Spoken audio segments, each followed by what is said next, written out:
America needs a full-time president,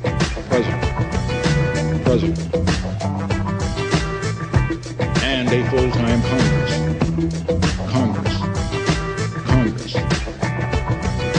Congress. Intends to remain the master of its own house. Congress.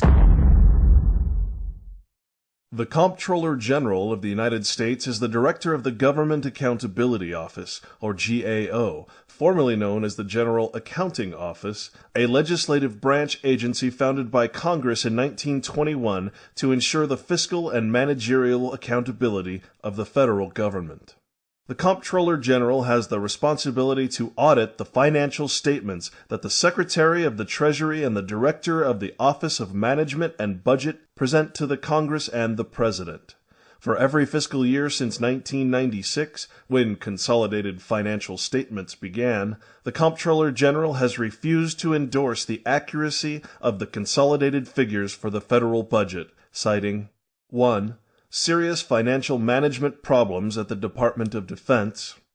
2. The federal government's inability to adequately account for and reconcile intragovernmental activity and balances between federal agencies. And 3. The federal government's ineffective process for preparing the consolidated financial statements. The following is a short interview with myself and former U.S. Comptroller General David Walker. Because most of the government is based on the 40s and 50s. A lot of it's outdated, a lot of it's ineffective. You can't get government employees, frankly, city members, to do that. You have to have a special process that will make this thing transparent, put it out there, and then force a vote, like right, but on a re-baseline. It's going to take an extraordinary process because this is tough stuff. Mr. Walker, those figures that you had up there, was that the taxpayer budget that you were referring to? Which one are you talking about? You had figures up there. Yeah. Here. What is that? What is that referring to? Well, this is the size of the budget as a percentage of the economy. Okay. This is the tax that's collected. Is that? No, here's the taxes. Here's the taxes. Okay. Here's the one that has taxes. Okay.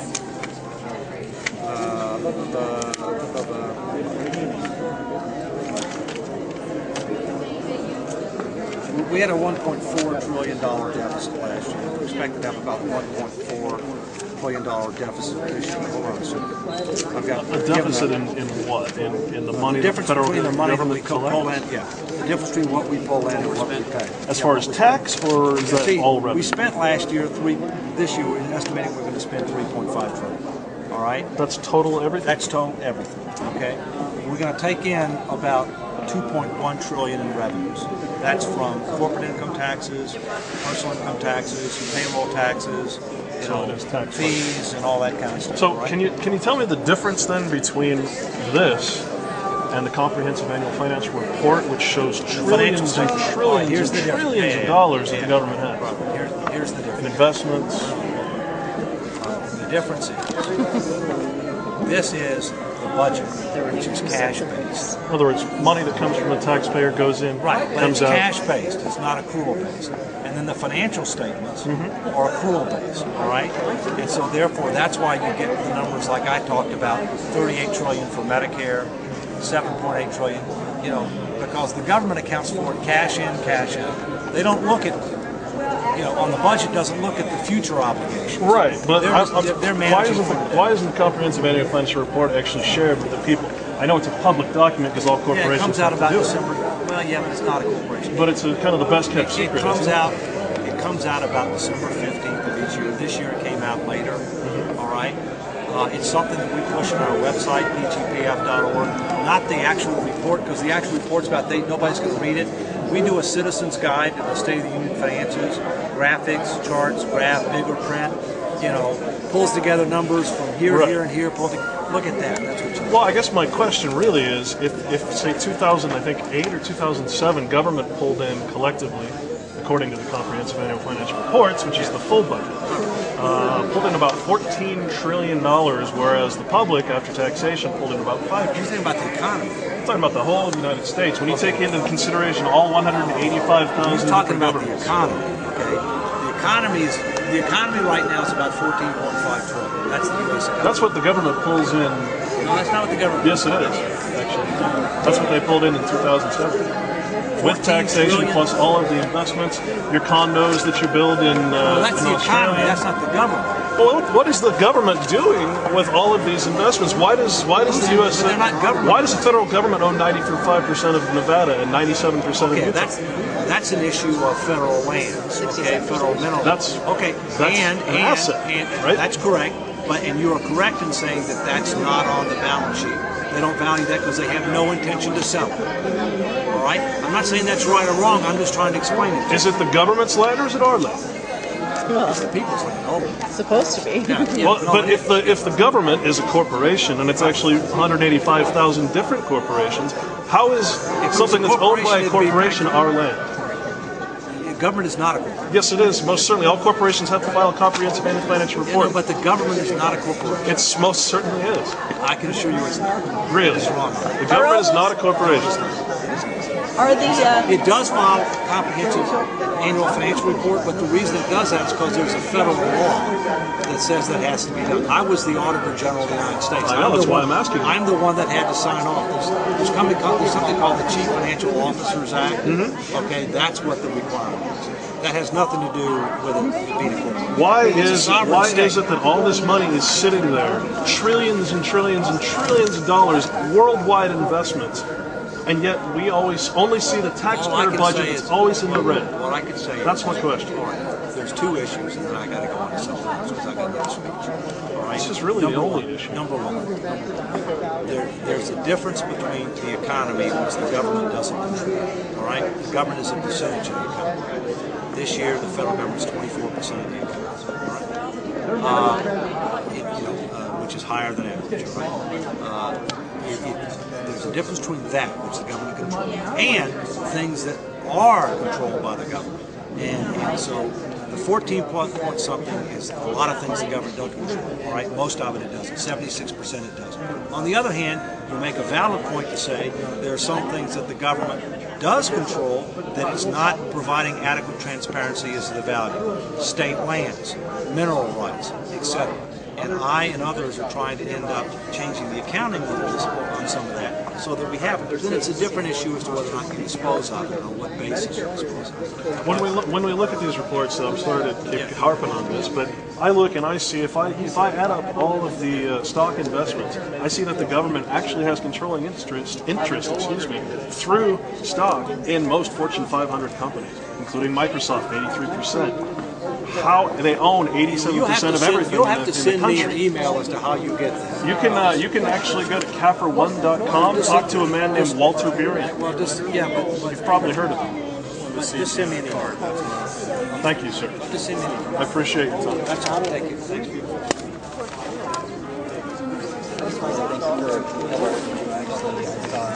Let's click from We Are Change. Signing off. At the end of this interview, Mr. Walker is obviously flustered. Lying will do that to a man. And at the mentioning of collective government investment followed by Walter Burion's name, this crook was obviously through with me.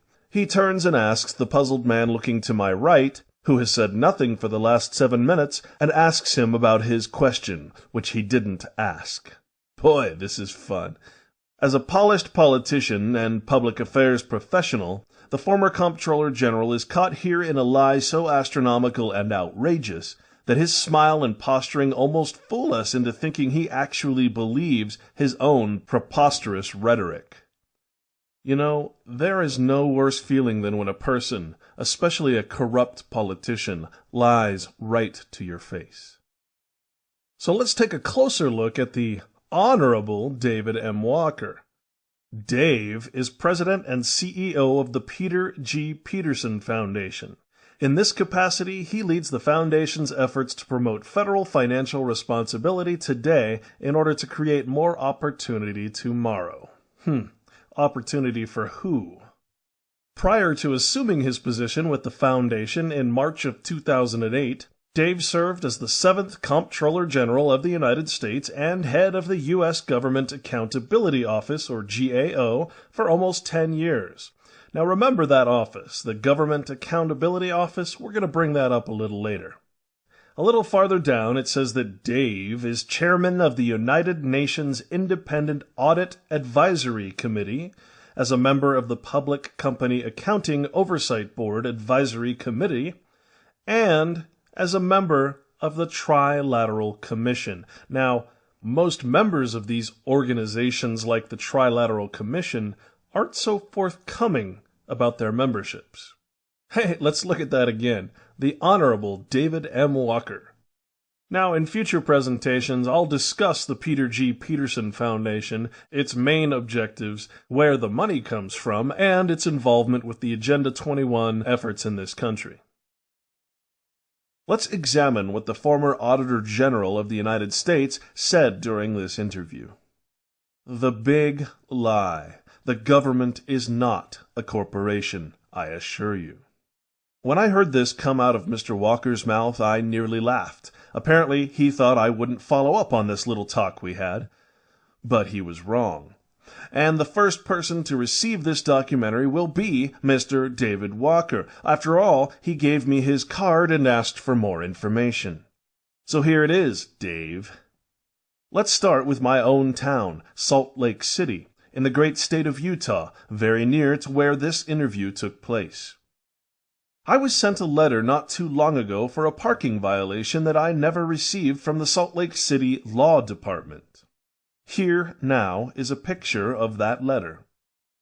Now you'll notice that the first thing you see is that this letter is indeed from the Salt Lake City Corporation.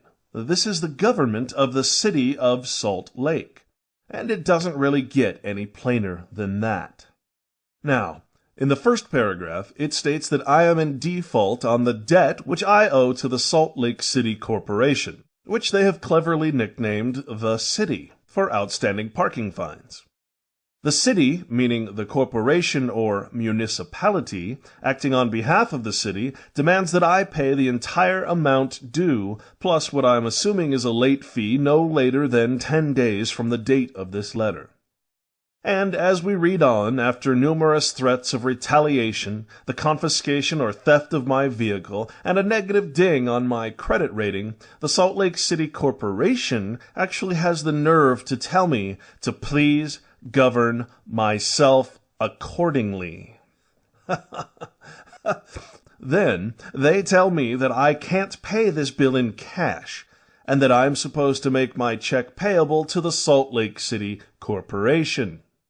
Now, if you don't comprehend the tyrannical, corporate fascist nature of this threatening letter, perhaps this will help. When I did a search on the internet for information on the Salt Lake City Corporation, this page came up in the results.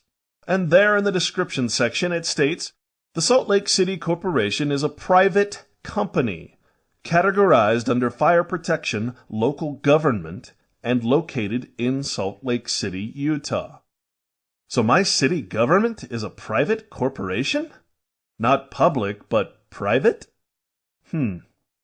Translation: the former Comptroller General lied through his bold, crooked, smiling face. Further down in the description box, it states that the location type for the Salt Lake City Corporation is a branch. A branch? Trees have branches, all connected to one large trunk. But wait a minute. What other businesses have branches? How about banks? I bank with Wells Fargo at one of their local banking branches. This simply means that this is one of hundreds of sub-corporate hubs which all link to the mother corporation, or the tree trunk, that is Wells Fargo Bank, the main corporation. And in truth, Wells Fargo Bank is probably connected to another mother corporation. McDonald's would be another example, this time using franchises, which pay the main corporation of McDonald's to be under its corporate protection, using its name and following its general business practices and standards while appearing to stand independent from the mother corporation. Does this mean that the Salt Lake City Police Department is owned by a private company, considering the reference to the Salt Lake City Corporation's law department? Have our police become nothing more than corporate security? there to protect and serve the corporate interests of the city and state? The real question is, how can a government be a branch of another corporation? Is Salt Lake City just a subcorporate hub under another larger corporation? Well, needless to say, this really threw me for a loop, and so I decided to look at other governments within the great state of Utah. And I found something very interesting. Here is an official website for the United States District Court for the state of Utah. The problem is, it doesn't refer to Utah as a state. Instead, it recognizes Utah only as a district. Here it states the United States District Court for the District of Utah. After some research, I found that the two-letter abbreviations that all 50 states have been assigned are simply federal district locator codes. States are still called by their full original names in name only. And you thought your state abbreviation was just for your convenience, so that you didn't have to write it out on letters, perhaps?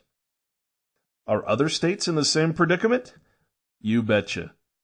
Here is the state constitution for the state of Ohio. Now, an interesting note about Ohio, instead of entering and leaving what most states call the city limit, the signs in Ohio state that you are entering or leaving the corporation limit. Here are a few snapshots of these signs.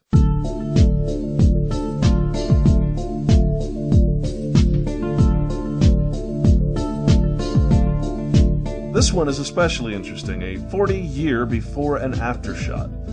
Notice that the sign has changed, and a new speed limit is now posted for entrance into the corporation known as Gambier.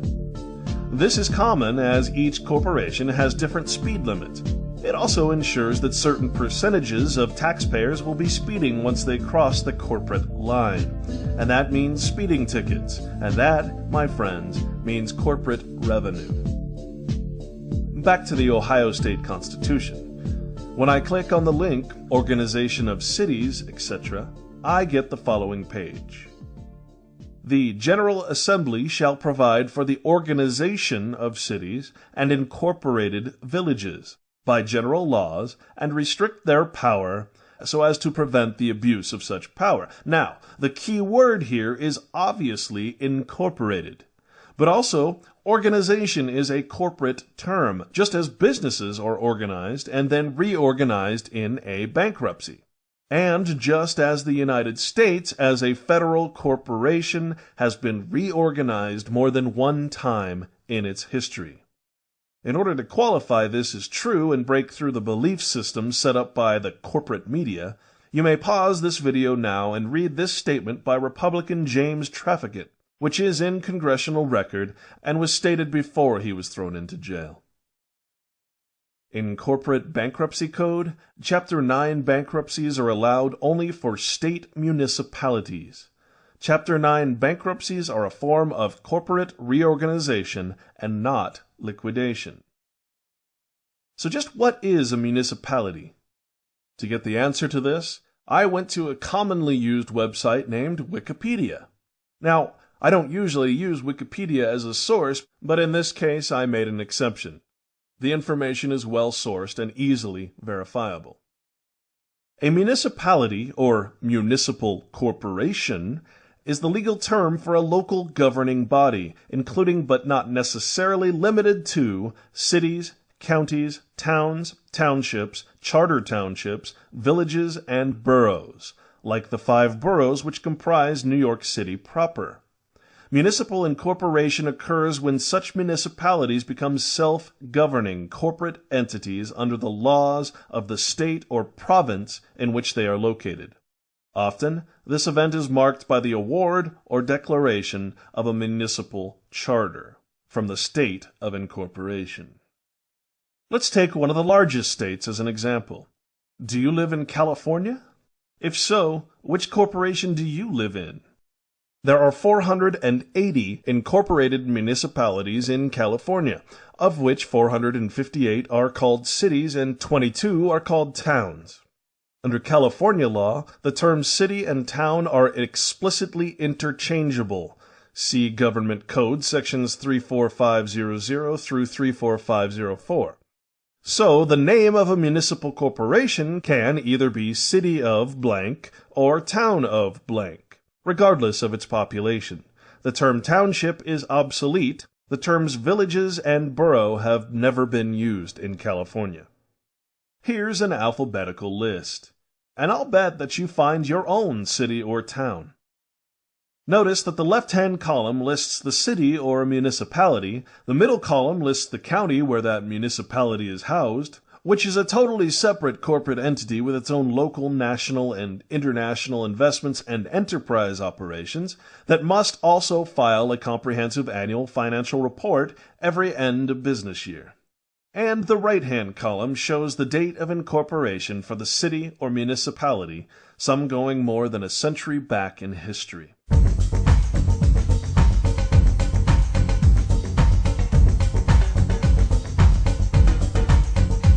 Are you sweating yet, Mr. Walker?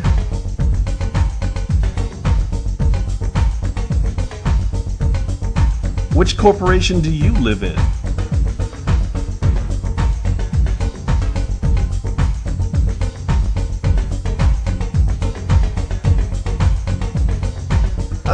There's Sacramento, my hometown.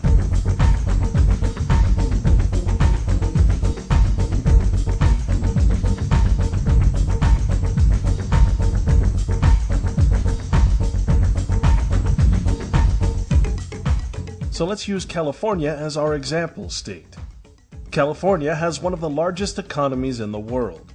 All of this business is conducted within the over 18,000 different governments within the state, each one a separate, incorporated entity. If you have a private business incorporated anywhere within the state of California, it must be incorporated within one of these municipalities and within the state's corporate guidelines. Each corporate city or town that was just listed has within them other municipal corporate structures like school districts, pension funds, utility companies, city councils, and even enterprise operations such as golf courses, movie theaters, malls, etc., etc.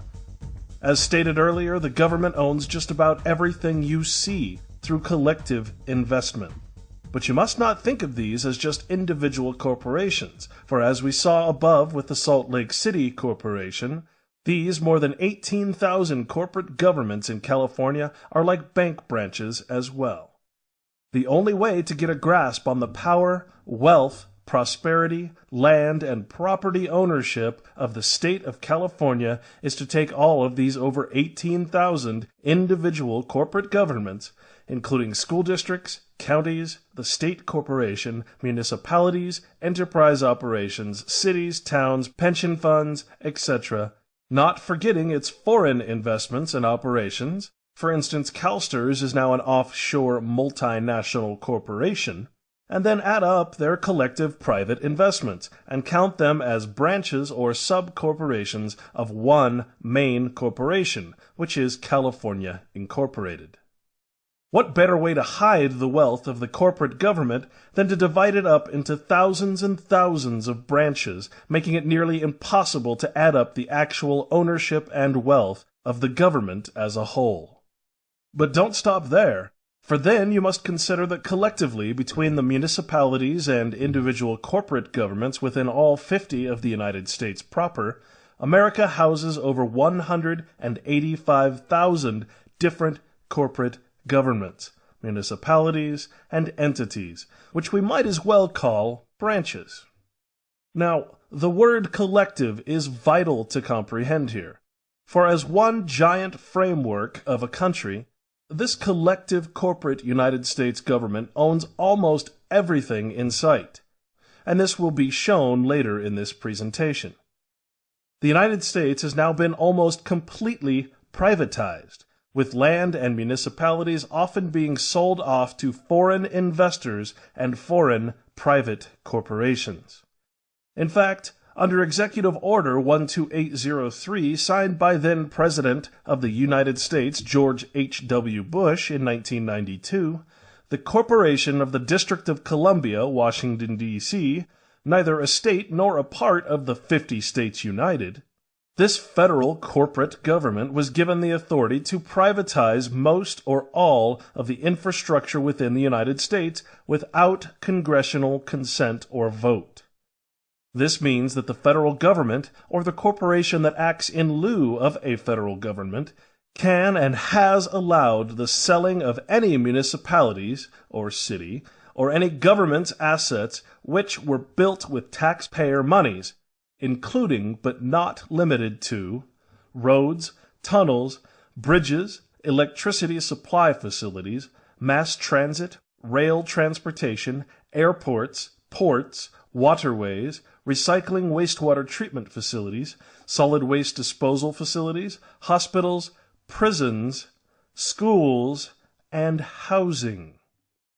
Executive Order 12803 lists these as examples of America's saleable and or leasable infrastructure. But this is not to be taken as a complete list, as these are just some examples of what our government has been selling off to foreign investors for almost 20 years.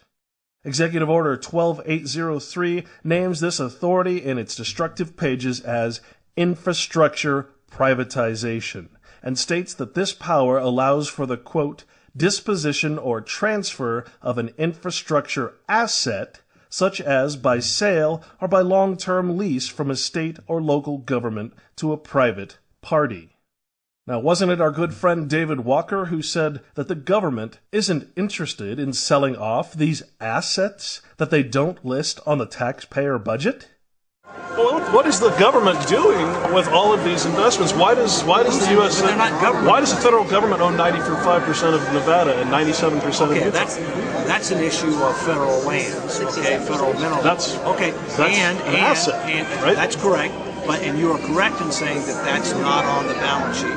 They don't value that because they have no intention to sell it. All right? I'm not saying that's right or wrong. I'm just trying to explain it. Is it the government's land or is it our land? Well, It's the people's land. Oh. it's supposed to be. But if the government is a corporation and it's actually 185,000 different corporations, how is something that's owned by a corporation our land? Government is not a corporation. Yes, it is. Most certainly. All corporations have to file a comprehensive annual financial report. But the government is not a corporation. It most certainly is. I can assure you it's not. Really? It's wrong. The government is not a corporation.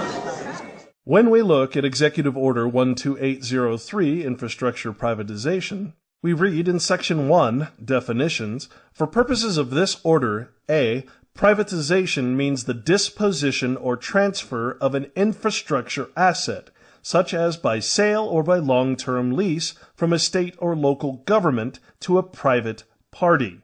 In other words, the selling of taxpayer-funded infrastructure to private corporations or individuals. B, infrastructure asset means any asset financed in whole or in part by the federal government, in other words, taxpayer money, and needed for the functioning of the economy. Examples of such assets include, but are not limited to, roads, tunnels, etc. And D, transfer price means the amount paid or to be paid by a private party for an infrastructure asset if the asset is transferred as a result of a competitive bidding. This, my friends, is why the carpool lanes on your freeways and highways have turned into toll roads that you must pay to use. A private corporation now leases or owns those lanes, either outright or through public-private partnerships or PPPs, despite being built with your taxpayer monies.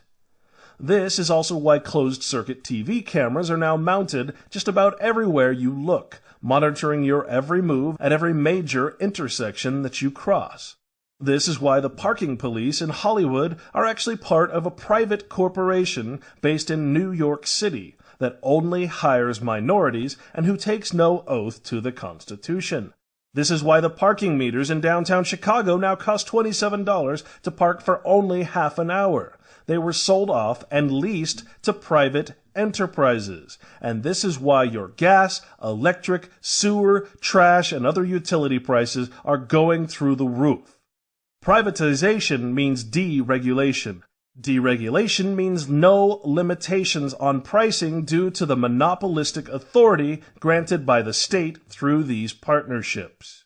This is the privatization of America, referred to above as infrastructure privatization. This is corporate fascism, rule by corporate government proxy. This is the corporatization of the United States.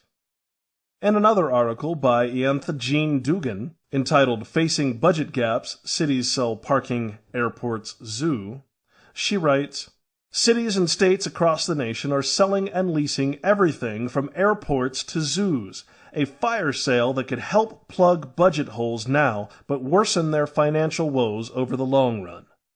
California is looking to shed state office buildings. Milwaukee has proposed selling its water supply. In Chicago and New Haven, Connecticut, it's parking meters. In Louisiana and Georgia, airports are up for grabs. And you are correct in saying that that's not on the balance sheet. They don't value that because they have no intention to sell it. All right? I'm not saying that's right or wrong. I'm just trying to explain it. Is it the government's land or is it our land? Well, It's the people's land. Oh, it's supposed to be. yeah. Many governments are using asset sales to balance budgets ravaged by declines in tax revenues and unfunded pensions. In recent congressional testimony, billionaire investor Warren Buffett said he worried about how municipalities will pay for public workers, retirement, and health benefits, and suggested that the federal government may ultimately be compelled to bail out states. Remember, a bailout means a purchase. Some properties are being sold at fire sale prices into a weak market. The deal means cities are giving up long-term, recurring income streams in exchange for lump sum payments to plug one-time budget gaps. The current deals are fundamentally different because control of the asset transfers to private hands. The most popular deals in the works are metered municipal street and garage parking spaces. One of the first was Chicago, where the city received $1.16 billion in 2008 to allow a consortium led by Morgan Stanley to run more than 36,000 metered parking spaces for 75 years. The city continues to set the rules and rates for the meters and collect the parking fines, but the investors keep the revenues, which this year will more than triple the $20 million the city was collecting, according to credit rating firms. In other words, if you live in Chicago, Morgan Stanley is charging you for parking on the streets that your fathers built. Based on the new rates, the Inspector General claimed the city was shortchanged by about $1 billion. The investors will make their money back in 20 years, and we are stuck for 50 more years making $0. Around the country, at least a dozen public parking systems are up for bid, including in San Francisco and Las Vegas. In Pittsburgh, the mayor is proposing to lease out the parking system for an upfront sum of about $300 million over 50 years and funnel the money back into the pension system. But the city will ultimately lose $3.5 billion over the life of the lease. And guess which group will ultimately have to make up that deficit? You got it. You, the taxpayer. Remember, the corporation is not interested in good fiscal policy. Its sole purpose is to make its shareholders a profit. Water supply is also being sold to private interests. In Milwaukee, a consumer advocate called a plan to sell the water system, mortgaging Milwaukee's future. The report by Washington-based Food and Water Watch says private water service in general costs 59% more as new owners seek to recoup their investment. Water users cannot vote private managers or state-appointed regulators out of office. When you as the public cannot vote your officials out of office, you as the public do not have a constitutional or representative government. Airports are also being privatized under a limited federal program. Now, you may have noticed that one of the saleable items in the above list was housing. Strange as that sounds, the truth is even stranger. Here's the deal. You are not the owner of your land or your home. You are actually listed as a tenant on your title and deed, regardless of whether your home is paid in full or not. You may stay in your home under one condition, that you pay your property taxes. Property tax can simply be defined as extortion or racketeering. It is rent paid to the government, municipality, county, and state for which your house resides as protection money, so that your house is not confiscated. If you believe this to be untrue, that you are indeed the master of your own home, then I would invite you to stop paying your rent in the form of property tax to the government. The corporate police will be summoned to remove you from your home for your lack of payment of property tax, and your land and home will be reabsorbed into the municipality and probably sold at auction to the next fool who thinks that they have the freedom and right of ownership. Eminent domain is virtually undefendable, as you were never the property owner in the first place. This is the corporatization of liberty. So just what is corporatism? The word corporation is derived from the Latin word corpus, which translates into English as body. Formal corporatist models are based upon the contract of corporate groups such as agriculture, business, ethnic, labor, military, patronage, scientific, or religious affiliations into a collective body. There's that word again, collective. For instance, all individual Methodist churches pay the main corporate church, which is indeed a for-profit corporation, with each of their individual 501c3 houses of worship across the country and the world acting as their non-profit branches. This is why all denominations hold general conferences. They are nothing but giant corporate budget meetings. In this way, churches can be regulated by the state. Yes, churches are corporations. And yet, almost humorously, we demand our Bill of Rights and the right to our freedoms of religion as we sit and assemble at corporate houses of worship that have been infiltrated by greed and usury. All the while not comprehending that the Constitution we hold so dear provides for not only religious freedom, free of corporate tyranny and control, but for the freedom to peacefully assemble without government interference and without taxation of any kind. Non-profit status for churches is a redundancy that is both repugnant and absolutely unnecessary.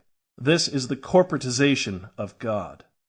And yes, the military, as a government-owned entity, as a constitutionally forbidden standing army, is a corporately held private world police force, currently guarding poppy seeds in Afghanistan, oil fields in Iraq, and having bases of operation in just about every country in the world. This is the state of the corporate military today, to protect and serve the continuity of the government, or the corporation. This is the corporatization of war. This age-old recipe of corporatism and fascism has been utilized by most ideologies across the political spectrum, including absolutism, capitalism, conservatism, fascism, liberalism, progressivism, reactionism, social democracy, socialism, and syndicalism. Churches throughout history, including Christianity, Islam, Hinduism, Buddhism, and Confucianism, have set up and continue to adhere to corporatist structures. Interestingly, the idea of a central bank is actually one of the 10 planks of the Communist Manifesto. And indeed, all of these Marxist ideals of how to turn a government into a communist state have been made into law in the United States federal government through executive orders, presidential directives, acts of Congress, and other legislation. Equally as intriguing, the term democracy is actually a communist term, completely opposite of the constitutional idealism of a republic. The difference? Simply stated, democracy is a majority rule. So, if 51% of the people get what they want, then 49% of the people get something they don't want. Democracy is 2 wolves and a sheep sitting down to discuss dinner plans. whereas a republic form of government which is guaranteed by the Constitution is well-armed sheep. What did the Founding Fathers think of democracy? The word democracy does not ever appear in the Declaration of Independence nor in the Constitution. It also never appears in any of the 50 state constitutions. In short, we are not supposed to be a democracy. The Founding Fathers actually did everything they could to keep our new country out of a democracy, knowing that a democracy is just a patriotic word for an oligarchy. Here's what some of the Founding Fathers had to say about a democracy. Quote, "Democracies have ever been spectacles of turbulence and contention, have ever been found incompatible with personal security or the rights of property, and have in general been as short in their lives as they have been violent in their deaths." Unquote. James Madison, the father of the Constitution, from the Federalist Papers, essay number 10. Quote, "We are a republican government. Real liberty is never found in the despotism or the extremes of democracy." Unquote. Alexander Hamilton. Quote, "Democracy never lasts long. It soon wastes, exhausts, and murders itself." Unquote. Samuel Adams. Many people, in studying the Constitution, overlook the fact that this is true.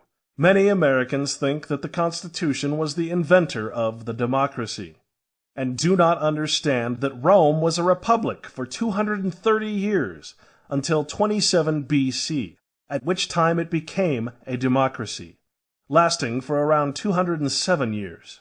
In other words, Rome was a democracy as it fell in 180 A.D., as all historically significant democratic empires have. Now, politicians and corporations will denounce this, ridiculously proclaiming that we have a democratic republic. But in truth, the two concepts are too opposite from each other to be used to describe each other. This would be like describing a color as blackish white, knowing that black and white are on opposite sides of the entire spectrum of colors. This is because a majority rule can never represent the minority need, nor the minority of one, as in a true republic like the one described in the Constitution. The Bill of Rights are God-given. They are not privileges to be suffocated and chiseled away by legalities and statutes forced upon the public by corporate government weasels in fancy suits, ties, and black robes. Government-owned corporations were never intended to be the police, the treasury, the municipalities or cities, the army, or the appointed legislators. But this is what we have become, a democracy. A better title would be an oligarchic corporocracy or fascism.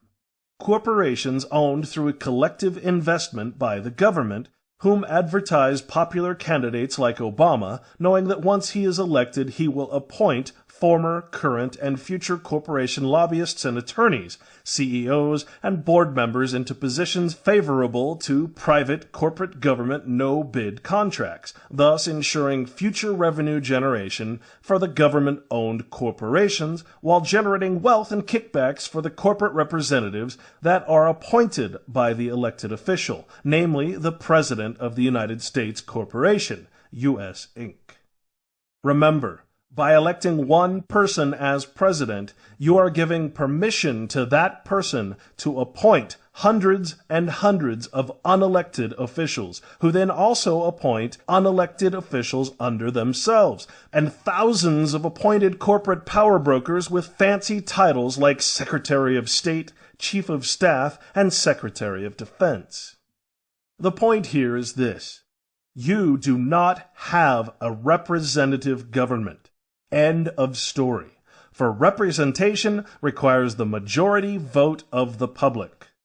But in reality, barely 50% of the American population even get out to vote. Therefore, without a 100% vote, our representatives are illegitimate, for there's no way for them to get approval in the form of a vote from 50% of the people when barely 50% of the people vote.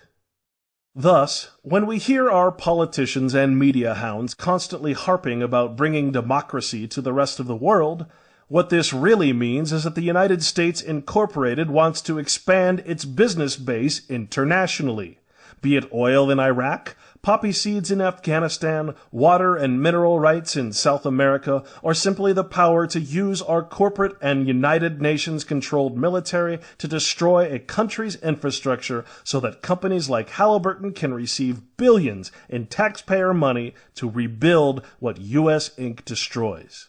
All of this in the name of democracy. Liberal corporatism began to gain adherents in the United States in the late 19th century. Liberal corporatism was an influential component of the progressivism in the United States that has been referred to as interest group liberalism. Fascism's theory of economic corporatism involved the management of sectors of the economy via government or privately controlled organizations, corporations. Each trade union or employer corporation would, in theory, represent its professional concerns, especially through negotiation of labor contracts and the like. This approach, it was theorized, could result in harmony amongst social classes. Authors have noted, however, that de facto economic corporatism was used in specific instances of silencing opposition and rewarding political loyalty. What is corporate governance? It is the set of processes, customs, policies, laws, and institutions affecting the way a corporation or company is directed, administered, or controlled. Corporate governance also includes the relationships among the many stakeholders involved and the goals for which the corporation is governed. The principal stakeholders are the shareholders, the board of directors, employees, customers, creditors, suppliers, and the community at large. Understand, though, that the main goal of a corporation is to make money or make a profit for its shareholders. Oh, and for Mr. Walker, parties involved in corporate governments include the regulatory body, for example, the chief executive officer, the board of directors, management, shareholders, and auditors, which makes the former comptroller general not ignorant, but an accomplice to crime. Other stakeholders who take part include suppliers, employers, creditors, customers, and the community at large. Now, also very important to understand is the next sentence, which states, in corporations, the shareholder delegates decision rights to the manager to act in the principal's best interests. Now let's take a look at the definition of a corporation. A corporation is an institution that is granted a charter recognizing it as a separate legal entity having its own privileges and liabilities distinct from those of its members. There are many different forms of corporations, most of which are used to conduct business. And for corporate government, business is booming. The word corporation once again derives from corpus, the Latin word for body or a body of people. One type of corporation is called a mutual benefit corporation. A mutual benefit corporation is a corporation formed in the United States solely for the benefit of its members. An example of a mutual benefit corporation is a golf club. Individuals pay to join the club, memberships may be bought and sold, and any property owned by the club is distributed to its members if the club dissolves. The club can decide in its corporate bylaws how many members to have and who can be a member. Corporations can be called clubs, organizations, associations, municipalities, etc., etc. Generally, while it is a non-profit corporation, a mutual benefit corporation is not a charity. If there is a dispute as to how a mutual benefit non-profit corporation is being operated, it is up to the members to resolve the dispute since the corporation exists to solely serve the needs of its membership and not the general public. Very important. In the United States, corporations are created by filling the requisite documents with a particular state government. The process is called incorporation, referring to the abstract concept of clothing the entity with a veil of artificial personhood, embodying or corporating it, corpus being the Latin word for body. Only certain corporations, including banks, are chartered. Once incorporated, the corporation has artificial personhood everywhere it may operate, until such time as the corporation may be dissolved. A corporation that operates in one state while being incorporated in another is a foreign corporation, and we'll talk about that in a moment. A corporation is legally a citizen of the state or other jurisdiction in which it is incorporated.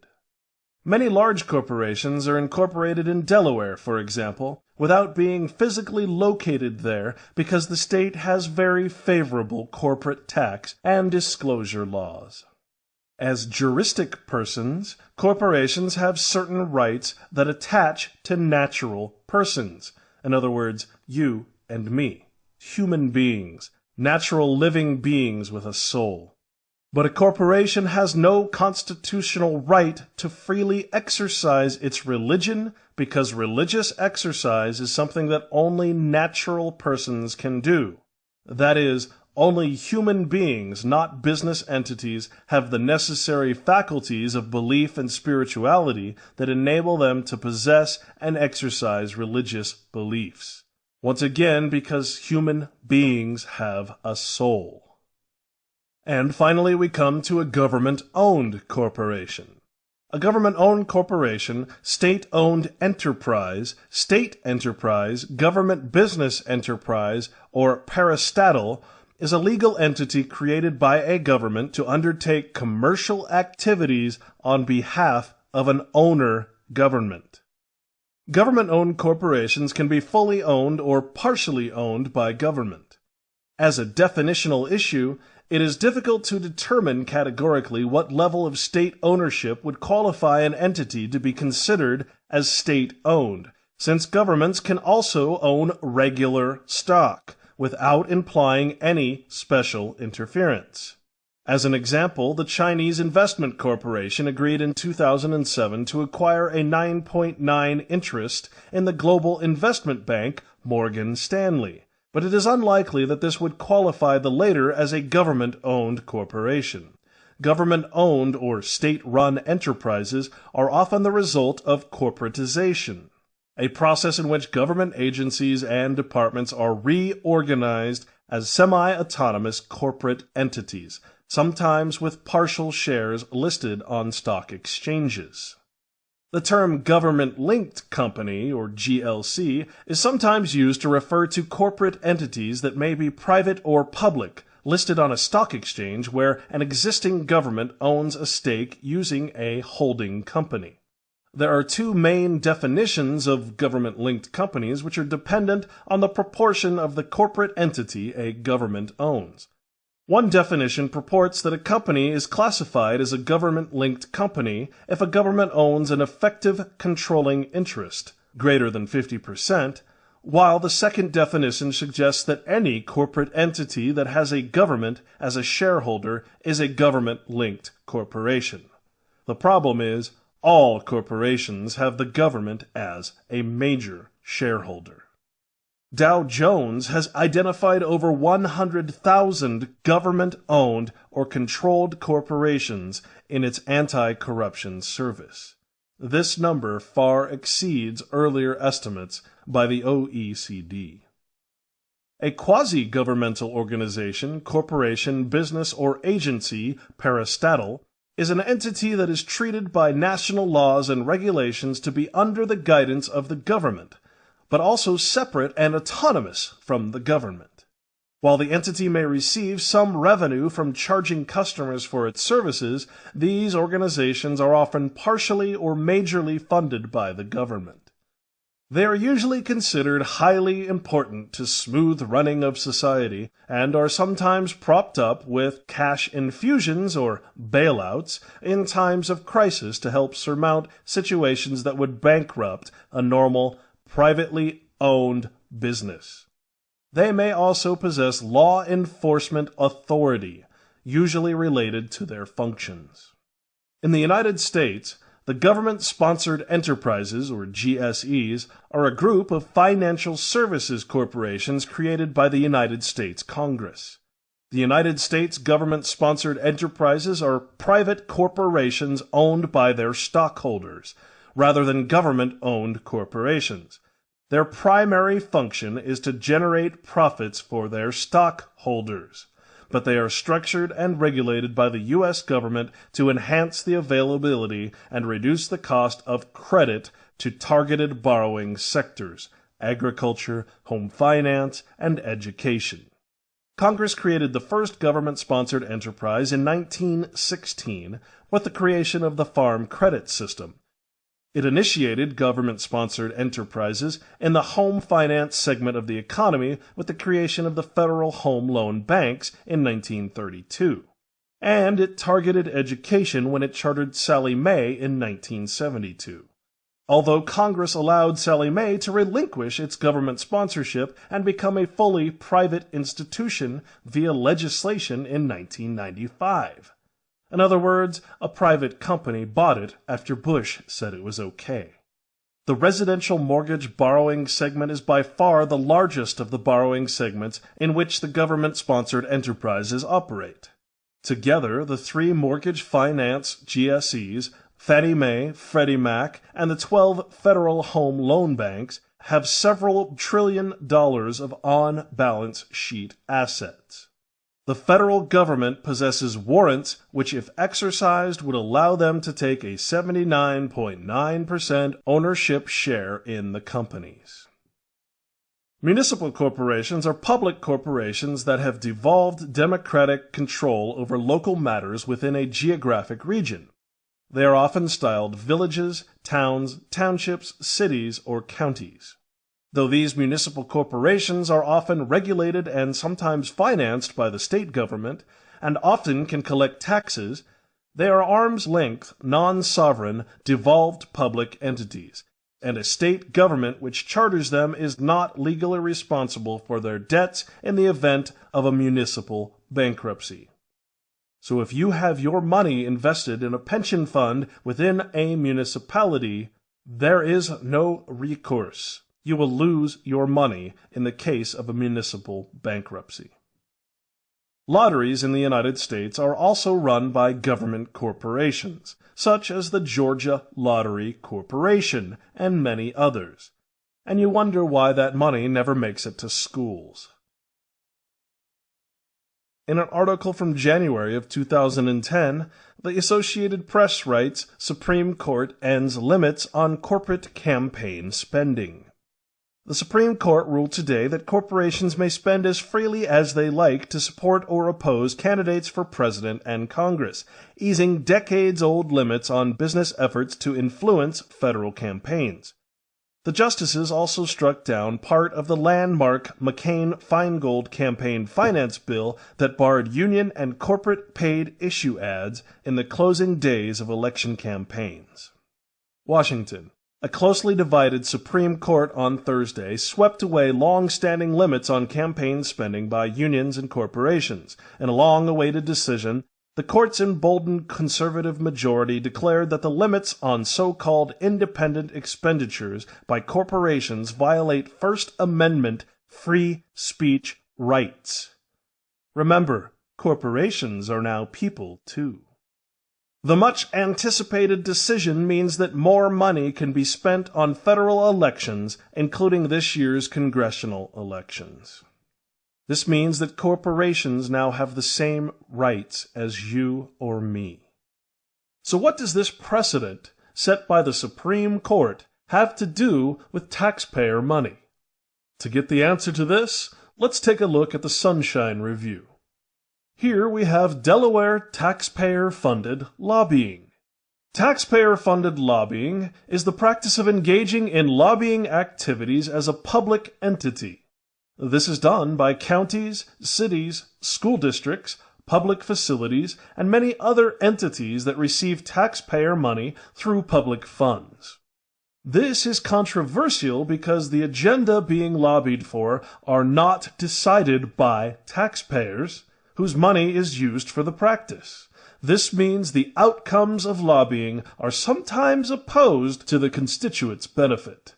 In other words, taxpayer-funded lobbying is not in the interest of the voting, tax-paying public. But let's take a look at another state's taxpayer-funded lobbying. California has the same definition for taxpayer-funded lobbying, meaning that the outcomes of such lobbying are sometimes opposed to the constituents' or taxpayers' benefit.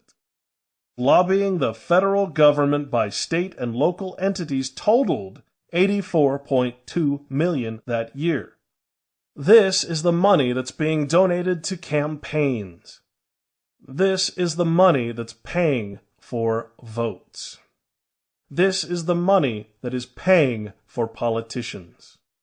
When we go to California taxpayer-funded lobbying on the Sunshine Review, here we have a list of taxpayer-funded lobbying associations. Remember, an association is a corporation. The following is a list of California taxpayer-funded lobbying associations by type. Here we see lobby after lobby for employees of government-related jobs. Los Angeles Municipal Accountants and Auditors Association, county elections officials. Why election officials would have to have a lobby, I don't fully comprehend. Perhaps they're the ones that accepted bribes to get the riggable, Diebold electronic voting machines in place for California elections. San Diego County Employees Retirement Association. The list goes on and on. California Association of Highway Patrolmen, California Professional Firefighters, Law Enforcement, Police Officers, California Attorneys, Administrative Law Judges, and Hearing Officers in State Employment. Why do these people need a lobby?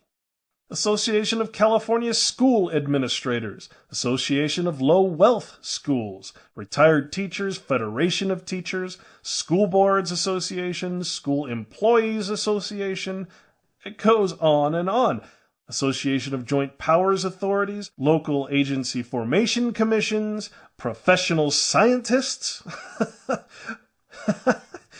Sanitation Agencies. Why do trash men need a lobby? I mean, really, do trash men need taxpayer money to have a lobby so that they can ask the government for something? It doesn't make sense. California Fish and Game Warden Supervisors and Managers Association. Public Parking Association. Remember, public parking has become a privatized corporation. So your taxpayer money is going to a private company to lobby the federal government in order to make their life as a private corporation acting in lieu of a public office a lot easier. California State Park Rangers Association. Mosquito and Vector Control Association of California? What could people who... What can these people possibly be lobbying the federal government for, let alone the state government? They're mosquito people. They study bugs. Peace Officers Research Association of California. All of this receiving taxpayer money. Air Pollution Control Officers, Association for Alcohol Drug Educators. Here's one, Association for the Gifted. Association of Area Agencies on Aging. Private special education schools, private post-secondary schools, school business officials, school counselors, school psychologists, school transportation officials, suburban school districts, teachers of English to speakers of other languages. We have a lobby for people who speak English to people who can't speak English. Taxpayer money, folks. Taxpayer money going to these. National Emergency Number Association? It just goes on and on. Then we get into the red. We get into Mental Health Directors Association, Narcotic Officers, Peace Officers, Police Chiefs, Probation, Parole, and Correctional Association, Sexual Assault Investigators Association. What are these things? Sheriff's Association, Coroners Association, Los Angeles County Police Chiefs, United Teachers of Los Angeles, and the Western Association of Schools and Colleges. These are the taxpayer-funded lobbies that are donating to political campaigns. And now, because of the previous article we just read, the previous Supreme Court case, they have very few restrictions because you know what? These associations as corporations are people too, just like you and me. So let's go back to Delaware for a moment. This is the page for Delaware General Corporation Law. The Delaware General Corporation Law, Title 8, Chapter 1 of the Delaware Code, is the statute governing corporate law in the state of Delaware. Delaware is well known as a corporate haven. Over 50% of U.S. publicly traded corporations and 60% of the Fortune 500 companies are incorporated in that state. Now, as we mentioned earlier, a corporation that is incorporated in another state while operating in a different state is a foreign corporation. Delaware has also attracted some major credit card banks because of its relaxed rules regarding interest. Many U.S. states have usury laws limiting the amount of interest a lender can charge. Federal law allows a national bank to import these laws from the state in which its principal office is located. Delaware, amongst others, has relatively relaxed interest laws, so several national banks have decided to locate their principal office in Delaware. National banks are, however, corporations formed under federal law, not Delaware law. But Delaware's lax corporate laws are important because the United States has an important corporate law doctrine called the Internal Affairs Doctrine. Pursuant to this rule, corporations which act in more than one state are subject only to the laws of their state of incorporation with regard to the regulation of the internal affairs of the corporation. As a result, Delaware corporations are subject almost exclusively to Delaware law, even when they do business in many or even all 50 states. While most states require a for-profit corporation to have at least one director and 2 officers, Delaware laws do not have this restriction. All offices may be held by a single person who also can be the sole shareholder. The person, who does not need to be a U.S. citizen or resident, may also operate anonymously. Now you know why most corporations incorporate within the state of Delaware, and then are not held accountable for operating outside of another state's laws. It is also very appealing that these corporations do not have to pay income tax while operating within the state of Delaware. And now we come to the most important part of the puzzle. From this point forward, we'll examine in great detail the shell game that is played with taxpayer money, and we'll look at the difference between the taxpayer budget and the Comprehensive Annual Financial Report. The Comprehensive Annual Financial Report, or CAFR, is the general accounting structure for government, a full disclosure of all assets and liabilities. As for the taxpayer budget, which is in the red almost every year, as our politicians promise that they've spent more than they've collected, our collective taxes as citizens of the city, county, state, and country of the United States are raised indiscriminately without regard to the financial hardships it causes. But what we must understand is that the taxpayer budget is only a small portion of the government's full financial statement, the Comprehensive Annual Financial Report.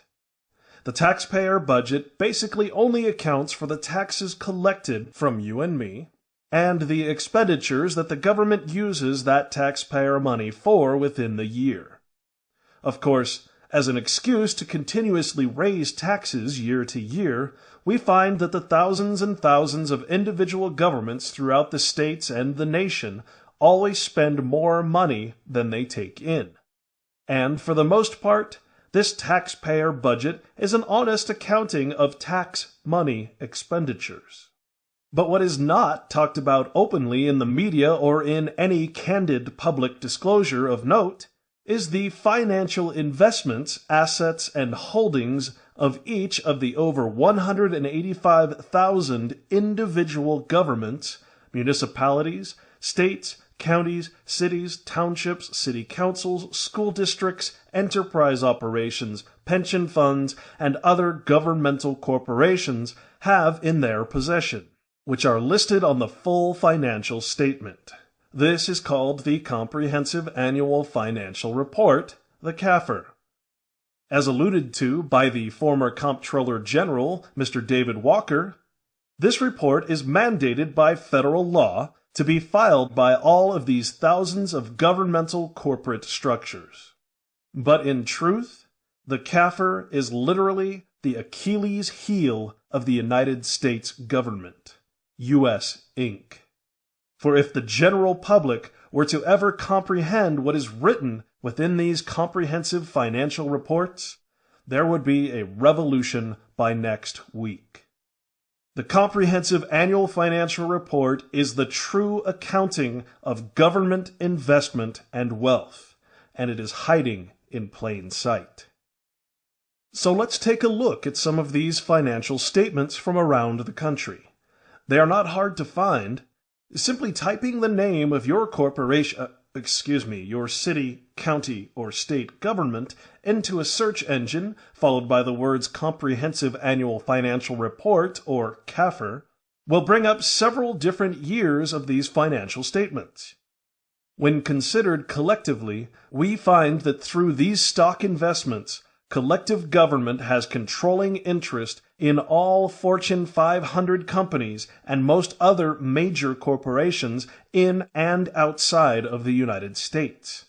I'm about to show you just how true this really is by looking at these financial statements and reading aloud the government's own words. Mr. Walker was quite right when he said that nobody wants to read these reports, due to their lengthy and hard-to-understand facts and figures presented within their often hundreds of pages. But unfortunately for Mr. Walker, I am not nobody. I am a free and natural person who is about to blow the whistle on a bunch of obviously corrupt and evil artificial corporate persons. You see, I don't really care what the corporate-sponsored Supreme Court has to say about the humanistic qualities of corporations, because it was the Supreme Court who ruled in favor of granting the right to patent life itself to these government investment-held corporations. And with more than 40% of the genes in my own body now patented by major multinational corporations, with genetically modified seeds and breast cancer now patented by Monsanto, and with the patenting of the very lifeblood that is drawn from our bodies and used in corporate pharmaceutical research, it is time to declare our freedom from this corporatist government before they patent our very souls. So let's take a look at some of these comprehensive annual financial reports. Let's go back to Delaware. Here on the Sunshine Review, we see the Delaware state budget for 2008 and 2009. Now remember, this is the taxpayer budget. It says, Delaware faced an $84 million budget gap for fiscal year 2009 as of February 2009. For fiscal year 2010, the budget gap was estimated to widen to $606 million. However, more recent reports place the fiscal year 2010 gap closer to $750 million. Amazingly, when we look at the budget figures, which shows general fund expenditures for fiscal years 2003 through 2008, we see that the tiny state of Delaware has increased its expenditures from $2.4 billion to $3.4 billion. And so in a 5 to 6 year period, the state of Delaware increased its spending by $1 billion? When we go to the section called Budget Transparency, it states that Delaware currently has no statewide official spending database online, despite multiple recent attempts to pass legislation which would require such transparency. So you must ask yourself, if a government is in the public trust and the public interest, how can they not be transparent? It also states that there were 32,600 people unemployed in February of 2009, compared with 17,600 in February 2008. So unemployment has almost doubled in Delaware, while government taxpayer-based spending has increased by $1 billion in the last 5 years. This coming from the state who has over 50% of corporations and over 60% of Fortune 500 corporations incorporated within their state. How can you possibly have any unemployment with that many of the nation's corporations? There ought to be a law. But not to worry, Governor Jack Markell will come to the rescue. Under his proposed actions, it says that the governor has proposed an expansion of gambling that would position the state as a Vegas-style destination. Curing the economy with casinos? In the first year, the sports lottery is estimated to generate $55 million in additional revenue. Additionally, with corporate and income tax increases, program and benefit cuts, and an across-the-board payroll reduction of 8%, Markell told lawmakers his plan would balance next year's budget despite a $751 million revenue hole. Now, before we look at the comprehensive annual financial report, which is the full accounting of all the money that Delaware has, this is just one example of the simplistic graphs that are presented to the public. A citizen's guide to the budget. Here we have the fiscal year 2009 General Fund operating budget, tax in, tax out. And in the putting it into perspective graph, the final challenge, we have a nice little snake with little dots showing us how that works. Now, after all of that, let's look at the 2009 Comprehensive Annual Financial Report for Delaware for the year ended June 30th, 2009. We won't go through the whole report in this case. However, one page, just one page in this report says it all. On page 29 of 192 pages is the section called Statewide Financial Analysis. It states that, as noted earlier, net assets may serve over time as a useful indicator of a government's financial position.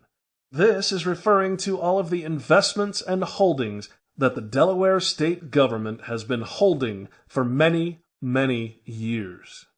It then says that the state's assets exceeded its liabilities by $5,204 million at the close of the most recent fiscal year. I'll say that again. The state's assets exceeded its liabilities by $5,204 million at the close of the most recent fiscal year. These are the investments that are not talked about on the budget report.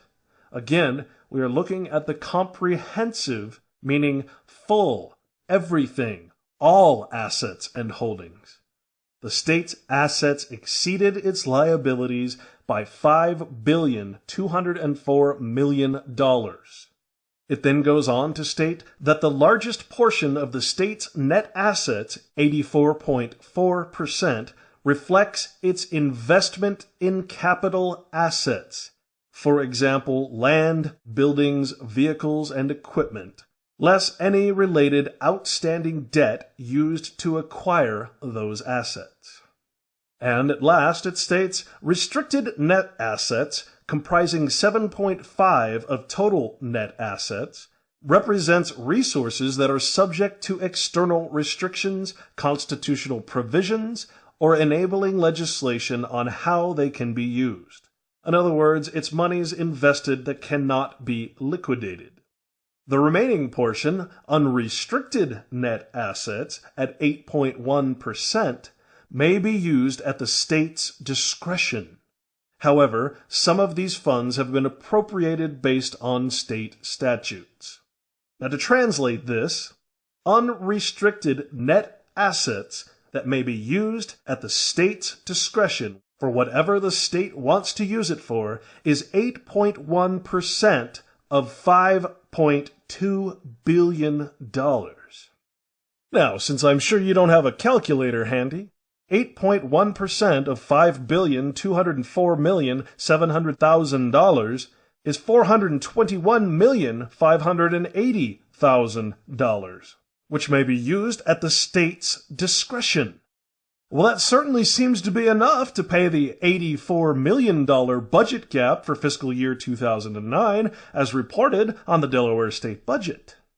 So instead of using this excess $421 million, which is only 8% of total assets for fiscal year 2009 in Delaware, the governor's recommendation for the incoming governor is to trim education by another $36.4 million, plus a 3% cut to higher education, plus an 8% pay cut for state employees and the raising of taxes for residents who make more than $60,000 a year. This is the criminal extortion racket called government. This is just one example of hidden assets and expendable monies that are being used for shareholder profit instead of the fiscally responsible actions of supporting the populace of the state of Delaware. But you must remember that this is only the comprehensive annual financial report for the state government of Delaware. This does not include the hundreds or thousands of individual city, county, school district, pension fund, and other governments within the state of Delaware, which all have their own individual comprehensive annual financial reports showing other billions of dollars in investments and other assets. And you ain't seen nothing yet. Let's go on to some other CAFRs from around the country. Moving further south, and still looking at the Sunshine Review, we see here the Florida state budget. It states that Florida state analysts estimate that the state faces a budget deficit for 2011 and 2012 of approximately $2.5 billion, which is down considerably from previous forecast of a $6 to $8 billion shortfall. The Florida State Legislature passed the fiscal year 2011 Florida State budget on April 30th, 2010, the deadline for doing so. The fiscal year 2011 budget is $4 billion larger than the prior year's state budget. $4 billion larger in 1 year. The Florida legislature struggled to plug a revenue shortfall of $3.2 billion. The budget leaves $1.4 billion in reserves. That's it, just $1.4 billion. The budget includes an increase in tobacco taxes, $1 per pack of cigarettes, and $900 million by expanding gambling. There seems to be a gambling theme as a way to fix economies. Forget producing anything, let's just have casinos. Under budget status for 2008-2009, It states, as early as November of 2006, Florida had the second most foreclosures in the country, with 95,862 homes foreclosed upon in just the third quarter of that year.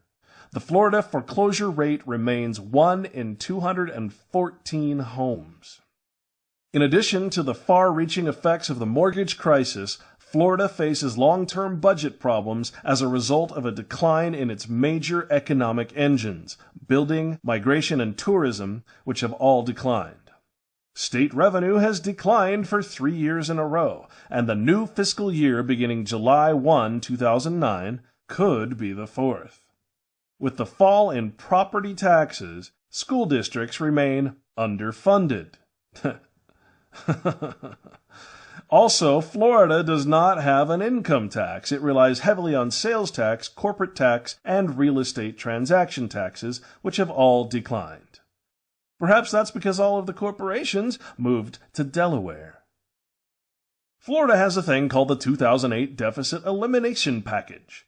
The plan included increases in traffic fines of $10 for every traffic ticket issued except for speeding tickets, which went up by $25, and an elimination of 18% discount tickets for those enrolled in driver improvement courses. A suspension in the Environmental Land Program, saving $4 million and canceling $250 million in bond sales. A 10.5% cut in Medicaid payments to nursing homes, and a tax increase on nursing homes. A transfer of $400 million from a rainy day fund, leaving about $250 million in the fund. A $466 million cut in education spending, an option for school administrators to volunteer for pay cuts, and limiting the severance of teachers and administrations to 1 year. A 2% decrease in teachers' bonuses, saving the state $11 million. A 4% cut in aid to state universities and community colleges for a savings of $157 million. $700 million to be borrowed from a $1.2 billion endowment that invests money from tobacco settlements for future use on health care programs.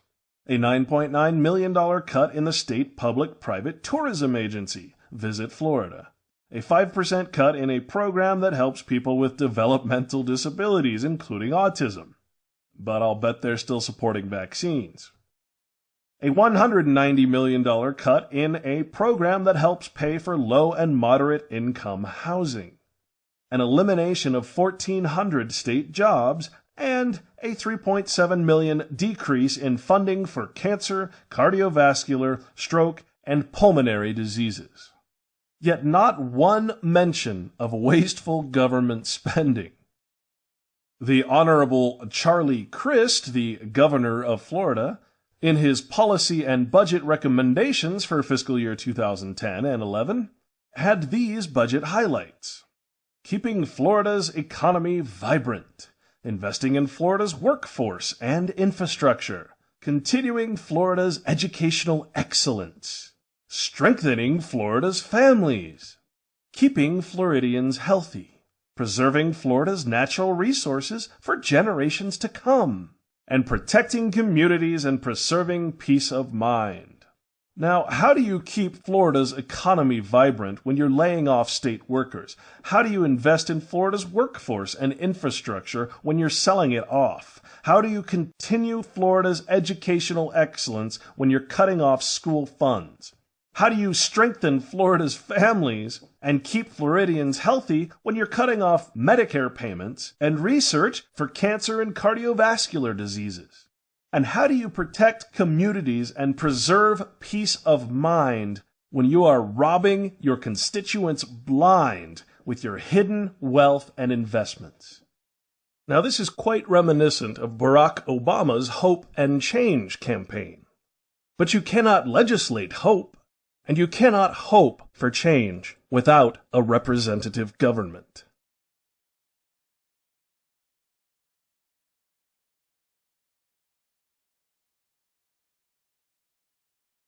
Now, in Florida's case, I decided to pull up not the actual comprehensive annual financial report, which would have just told you how much money it actually had, but in this case, Florida is one of the exceptional states that actually lists out its investment holdings in a long list.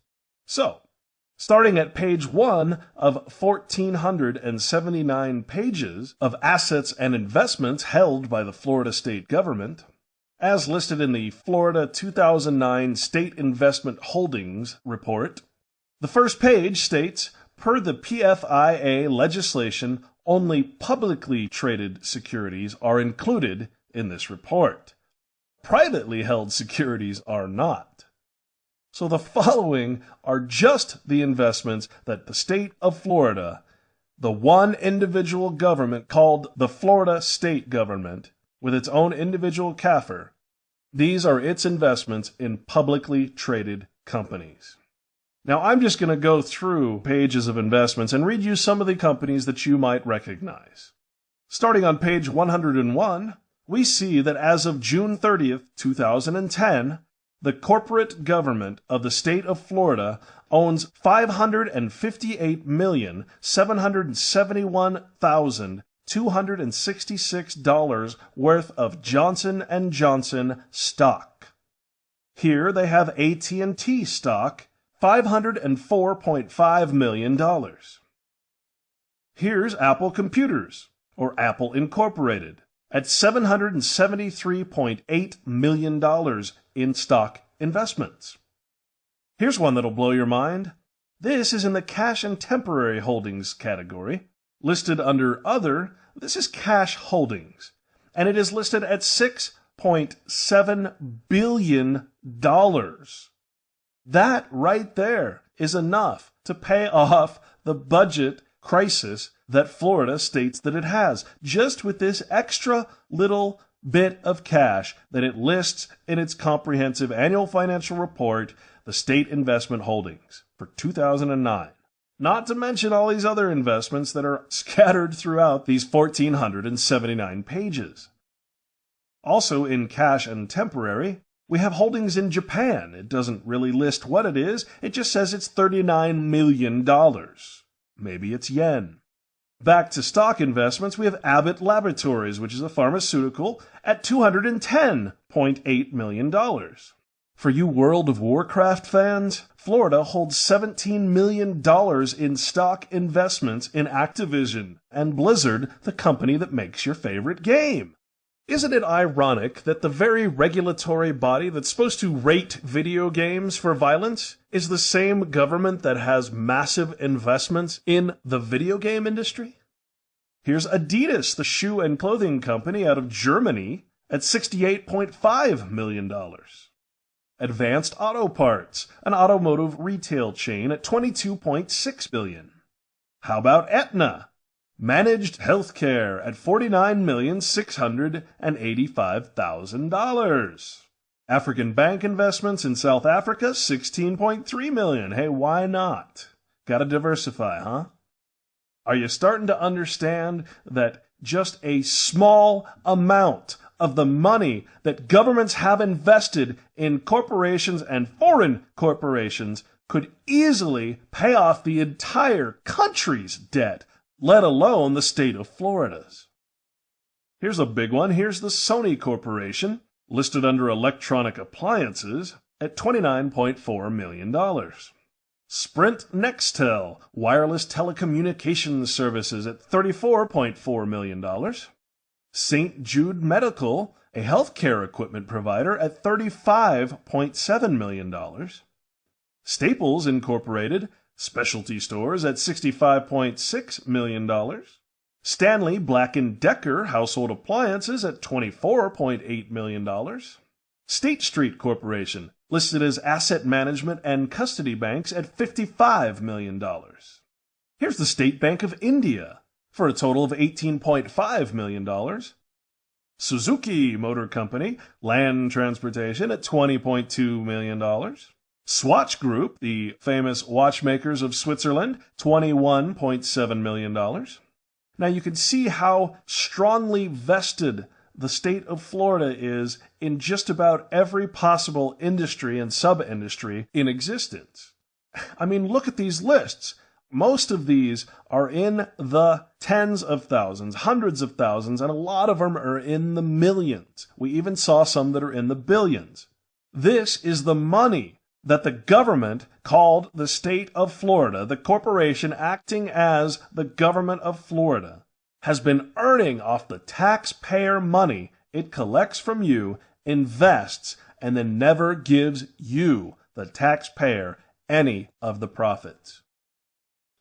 There's Target, general merchandise store, listed at over $114 million. There's Texas Instruments, listed as semiconductors at $94.8 million. Verizon Communications integrated telecommunication services again at $261 million worth of stock investments. Now again, this is only the state government of Florida. This does not include each individual government within the state who has its own comprehensive annual financial report showing all of these types of investments. And may I just say, David Walker should be arrested right now for treason against the American people. Right now.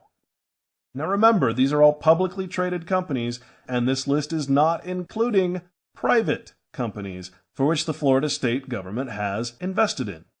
Here's Viacom, movies and entertainment.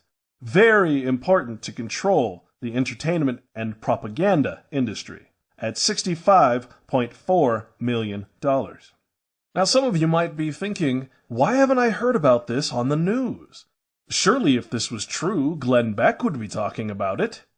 But for a $50 million contract, you'd probably sell your soul to the devil as well.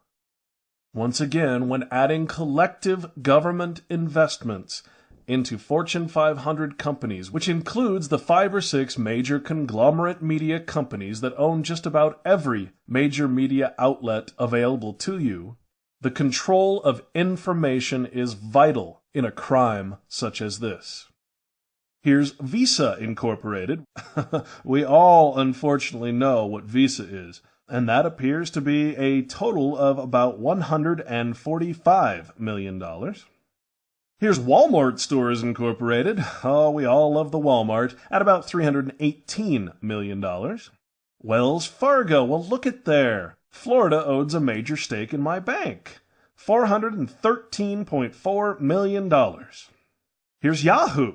Internet software and services at $50 million. 3M, industrial conglomerates, they make just about everything involving plastic at $192.3 million. Here's American Express, another banking and finance investment at $175 million. Now, keep in mind, we've just reached page 400, and I was skipping many pages and many companies in between. And we've still got so many to go. But just to make sure that you have the full perspective of what you've just looked at here, for each individual page for which you've just looked at, there are a total of 40 investments. 40 investments times 400 pages is 16,000 different investments in just 1/5 of the Florida state CAFR. I think that you get the idea that Florida has money coming out of its butt, but it's not telling the people of Florida. Instead, it's cutting jobs, cutting public funding, and raising your taxes. On page 652, we see fixed income investments in the banking and finance industry.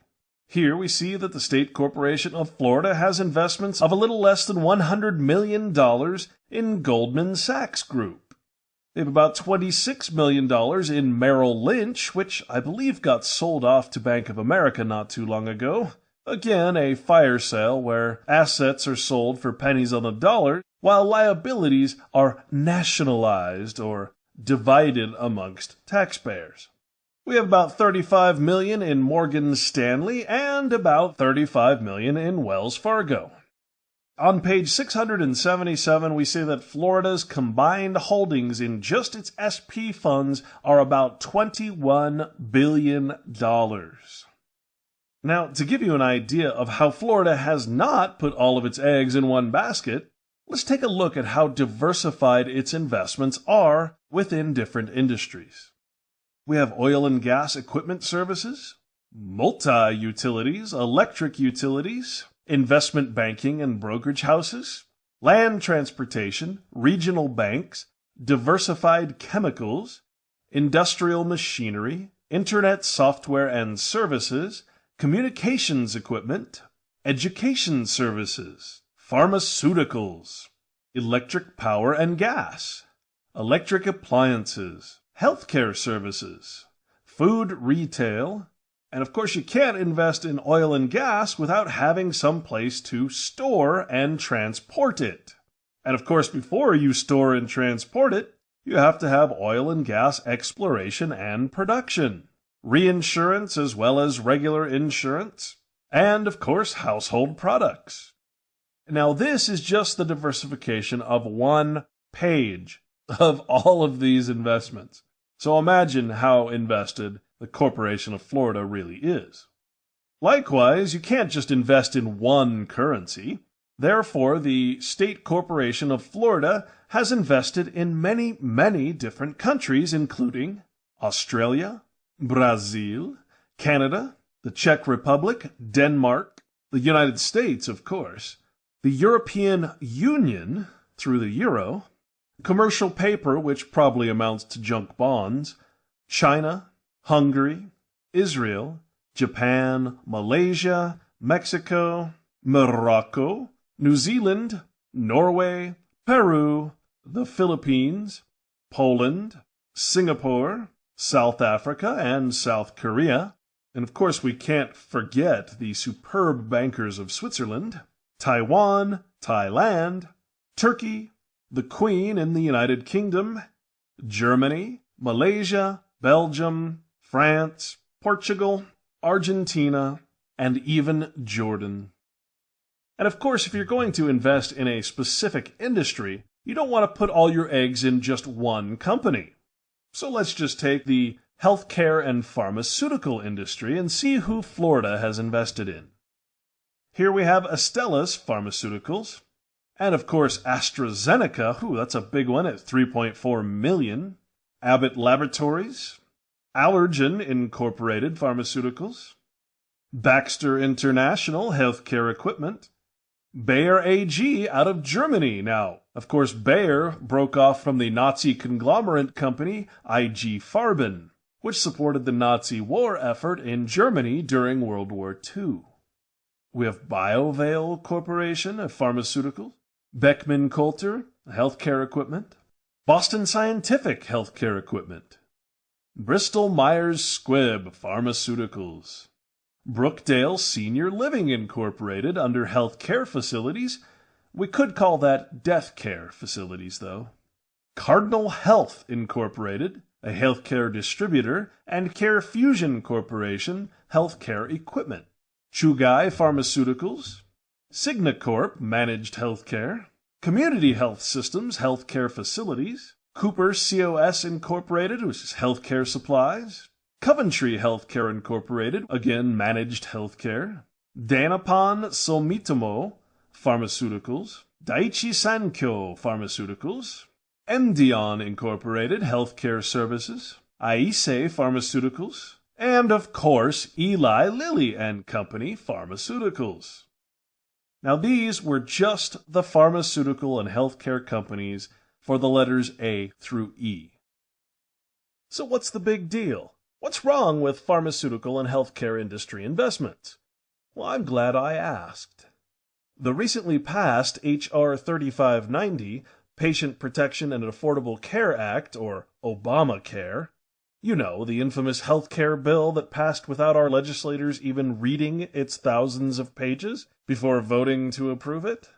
This one bill signed by our good President Obama will guarantee that pharmaceutical and healthcare insurance corporations receive many trillions of dollars in research and development and other taxpayer grants and giveaways. Therefore, investing in these pharmaceuticals is all but a sure thing, meaning that the fund balances and returns on government pension and other funds will go up, up, up, while quality of care goes down into the gutter. This is just one step away from insider trading. But I'm sure that the government won't be prosecuting its own branch government for manipulating the market that it manipulates through insane House resolutions like the Obamacare bill. These are two peas in a pod. Moving on. Interestingly, we see that the state of Florida has investments in the corporate state of Oregon. Here in cash and temporary funds, under the Dreyfus Government Cash Management Fund, in U.S. cash, the state of Florida has $2.3 million. In the Fixed Income Federal National Management Association, under agencies and other government obligations, we have about $5.1 million. And for those of you like me who always thought that scholarship funds were set up by someone who just cared about education, think again. Here we see one of the Florida State Scholarship Funds, the Agnes Peebles Scholarship Fund to be exact. Here it states the market value of stocks held in the scholarship fund. We have AT&T, Comcast, LSI Logic, Merck Pharmaceuticals, Quest, Verizon, Bell Atlantic, Vodafone, and Fairpoint Communications.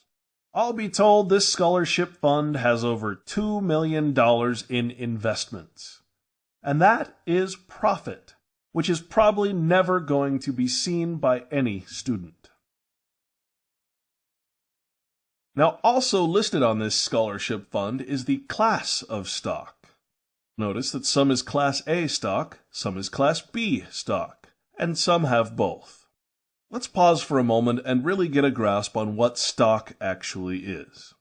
Back to Wikipedia, we see that under the page named Stock, and in the subsection Shares, it states that shares represent a fraction of ownership in a business. Pretty simple. If you own stock in a business, you have partial ownership in that business. And as collective government, who has partial ownership in over 185,000 different governments, you can start to understand how much of these corporations the collective government owns.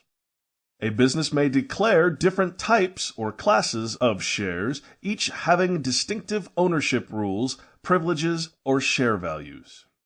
Under the Types of Stock section, it states, stock typically takes the form of shares of either common stock or preferred stock. As a unit of ownership, common stock typically carries voting rights that can be exercised in corporate decisions. Very important. Preferred stock differs from common stock in that it typically does not carry voting rights, but is legally entitled to receive a certain level of dividend payments before any dividends can be issued to other shareholders. Preferred stock may be hybrid by having the qualities of bonds of fixed returns and common stock voting rights, however. They also have preference in the payment of dividends over common stock and also have been given preference at the time of liquidation over common stock. Under the shareholder section, it states, a shareholder or stockholder is an individual or company, including a corporation, that legally owns one or more shares of stock in a joint stock company. Both private and public traded companies have shareholders. Companies listed at the stock market are expected to strive to enhance shareholder value. Once again, the people are left in the cold. Shareholders are granted special privileges depending on the class of stock, including the right to vote on matters such as elections to the board of directors, the right to share in distributions of company's income, the right to purchase new shares issued by the company, and the right to a company's assets during a liquidation of the company. However, shareholders' rights to a company's assets are subordinate to the rights of the company's creditors. Now, once again here, we are touching on the subject of collective government, all of the 185,000 plus different corporations acting as governments, having voting rights in all of these publicly traded and private corporations on matters related to the board of directors.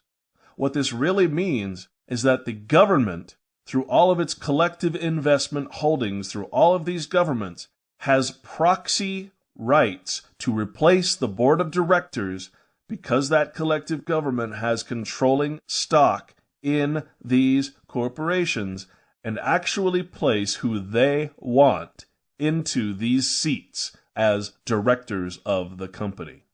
Therefore, the government not only has controlling interest through stock investment, Class A and B, into these companies, but collectively, government also calls the shots.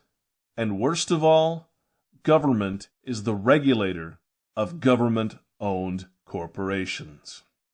Under the section Shareholder Rights, it states that although ownership of 50% of shares does result in 50% ownership of a company, it does not give the shareholder the right to use a company's building, equipment, materials, or other property.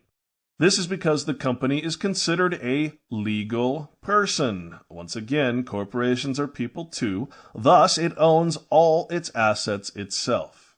However, in most countries, boards of directors and company managers have a fiduciary responsibility to run the company in the interests of the stockholders. If the majority stockholder in every case is collective government, and the government elects the board of directors, who then have a fiduciary responsibility to run the company in the interest of its stockholders, or the government, you see the vicious circle that is happening here. This is corporate governance. This is corporate fascism. Even though the board of directors runs the company, the shareholder has some impact on the company's policy, as the shareholders elect the board of directors.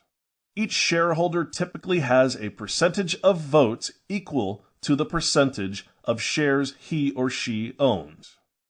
Now, one of the differences between Class A and Class B stock will be the amount of votes attached to that stock. For instance, the initial Class A stock might have 20 to 50 votes attached to it, whereas a Class B stock available on the open market might only have 1 vote. So as long as the shareholders agree that the management or agent are performing poorly, they can elect a new board of directors, which can then hire a new management team. So government, just as it didn't like Saddam Hussein, can go in and replace the CEO of the company through the board of directors by proxy vote. Board candidates are usually nominated by insiders or by the board of directors themselves, and a considerable amount of stock is held or voted by insiders. Now, after looking at just Florida's State Comprehensive Annual Financial Report, and then considering all of the other governments around the country, it's pretty obvious who has controlling stock in these corporations. Collective government. Also very interesting, on page 666, we see that the state corporation called Florida has major investments in Torrey Pines Golf Course, which is located in San Diego, California. Altogether about $12 million worth. Now, when we go to the TorreyPinesGolfCourse.com website, we read the following.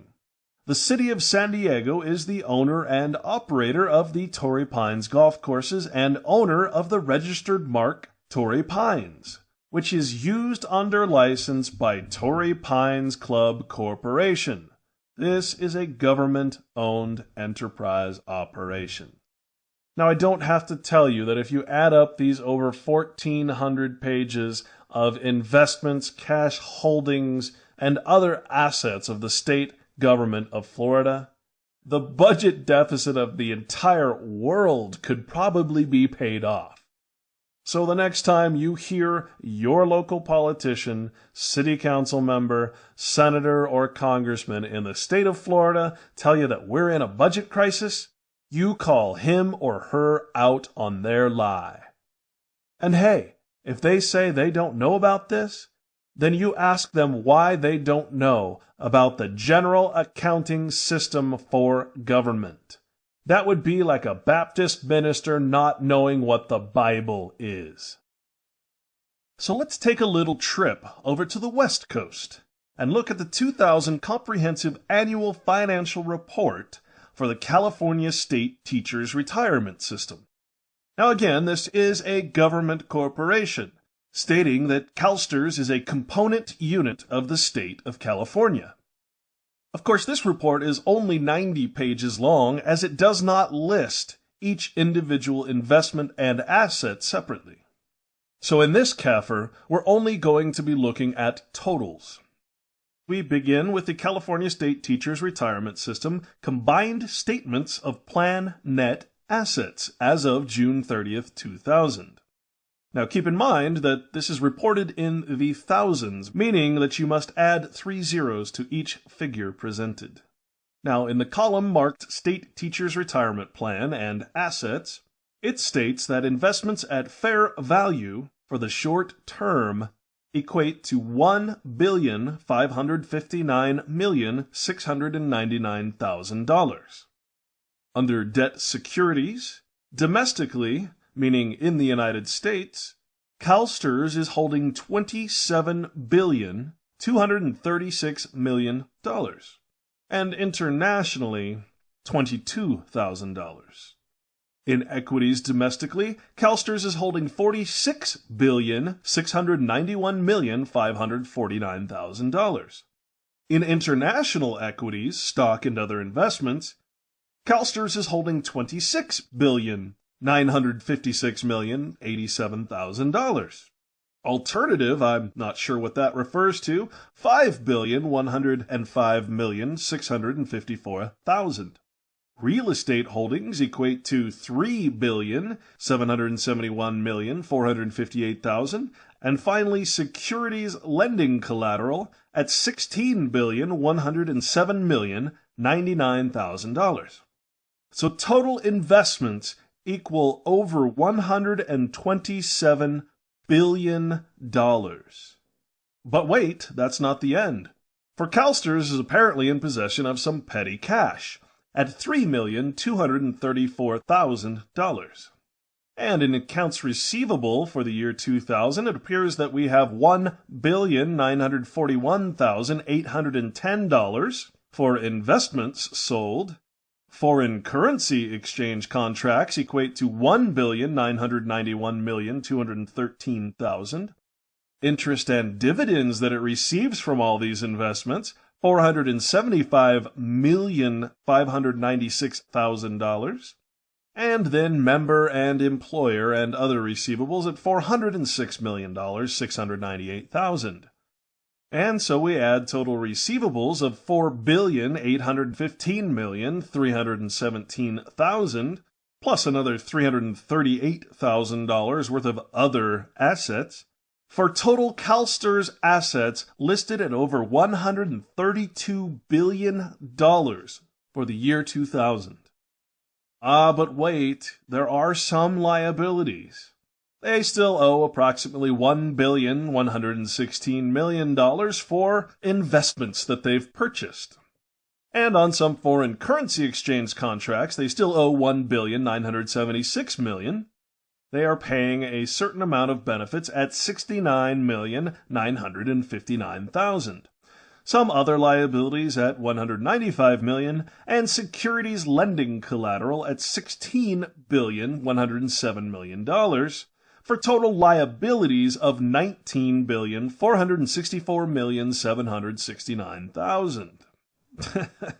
Comparatively, net assets held in trust for pension benefits by the state corporation called CalSTRS equals $112,781,688,000. Now just look at the liabilities compared to the assets, a difference of almost $100 billion. Now, of course, you'll say, well, it's in the trust. It's all going to go to the teachers. They need that for their retirement. It's perfectly legitimate. Well, let's just take a look at what actually happens each year in this pension fund.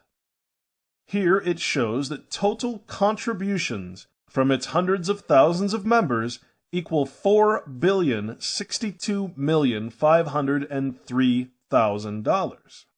Now, this represents the money available outside of what we just saw to pay benefits due to California retired teachers and employees. Now, under the deductions category, we see that actual benefits paid to the CalSTRS employees for retirement are as follows. Retirement, death, and survivor benefits at $3,435,268,000. Refunds of member contributions at $80 million.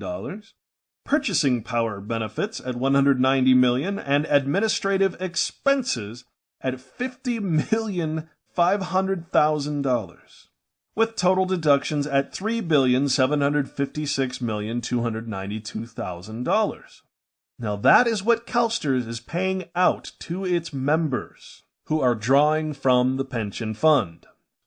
Which means that the CalSTRS pension fund made a $12,996,961,000 profit for the year 2000. And for 1999, an $11,596,346,000 profit. Required member and employer contribution rates are set by the teacher's retirement law.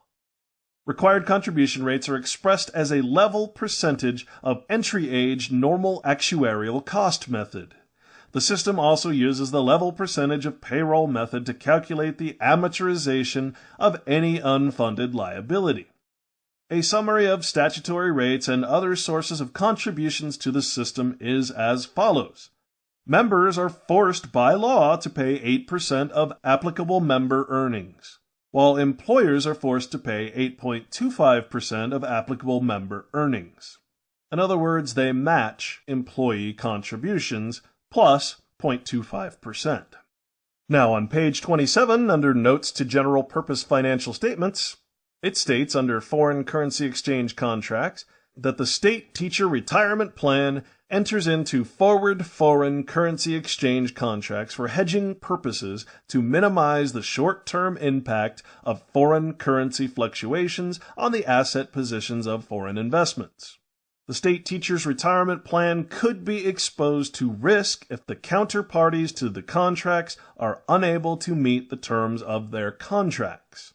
The STRP seeks to minimize risk from counterparties by establishing minimum credit quality standards and maximum credit limits. In other words, the California State Teachers Retirement System is acting as a bank, lending and investing money into other corporate structures, both nationally and internationally. And then under the income taxes section, it states, the State Teacher Retirement Program is organized as a tax-exempt retirement plan under the IRC. The 403B program is organized as a tax-deferred supplemental program under the IRC.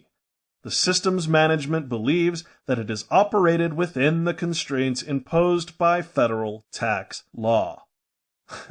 But when the law becomes lawless and not in the interest of its members or the taxpayers of the Union, we have a problem. And on page 29 it states, state statutes and Teachers Retirement Board policies permit the STRP to lend its securities to broker-dealers and other entities for which collateral is received with a simultaneous agreement to return the collateral for the same securities in the future. Once again, the STRP acting as a bank. STRP has contracted with third-party securities lending agents to lend domestic and international equity and debt securities, meaning it's an international corporation. All securities loans can be terminated on demand by either STRP or the borrower. Now, to translate this gobbledygook, let's just consider the members and beneficiaries of the California State Teachers Retirement System as savings account holders. They all hold a savings account together. Now, as in your own personal savings account, the bank, or STRP, is going to give you a measly 1 to 5% return on the money you have in your collective savings account. But the bank, the STRP, is taking that money, investing it elsewhere, putting it at possibly great risk, making a 10, 20, 30% return on that investment, but never adding to the measly 3% that you get on your return for allowing the bank to risk and make a huge profit off of your savings. This has been happening for over 70 years, since before the comprehensive annual financial reporting system was even put into place. Now here's a look at just the schedule of administrative expenses for the year ended June 30th, 2000. In order to keep all of these funds, numbers, assets, and deductions straight, the California State Teachers Retirement System pays the State Street Bank administrative fees of $255,000. Chart A shows growth in total investments in millions, meaning we add 6 zeros.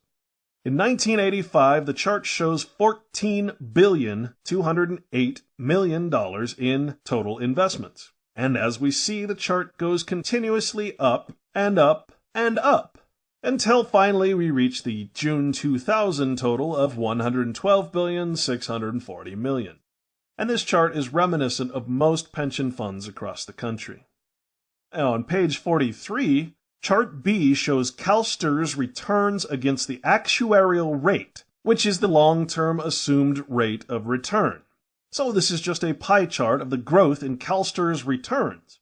But what you must understand is that proudly, these are the returns on investments above and beyond what is required to pay state employees and pensioners.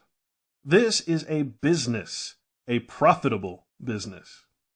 This graph shows the actuarial rate, meaning the stated rate of return on the money that the California state school employees need to acquire in order to have their retirement. Anything above this black line is profit.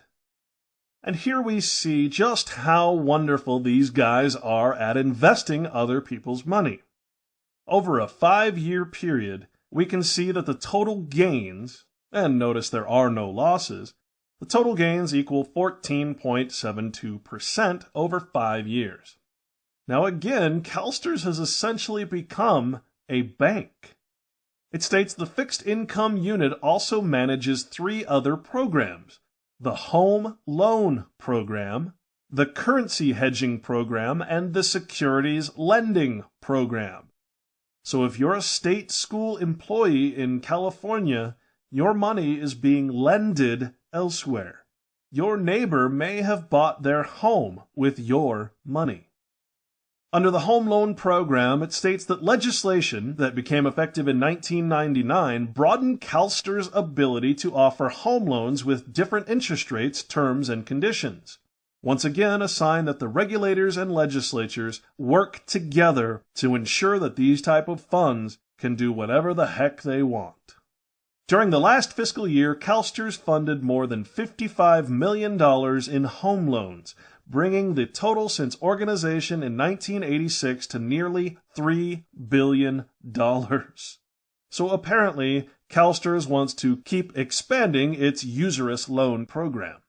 Under the Currency Hedging Program, it states that CalSTRS currently hedges a portion of its international stock exposure in order to protect these assets against a strengthening U.S. dollar in both Asia and Europe.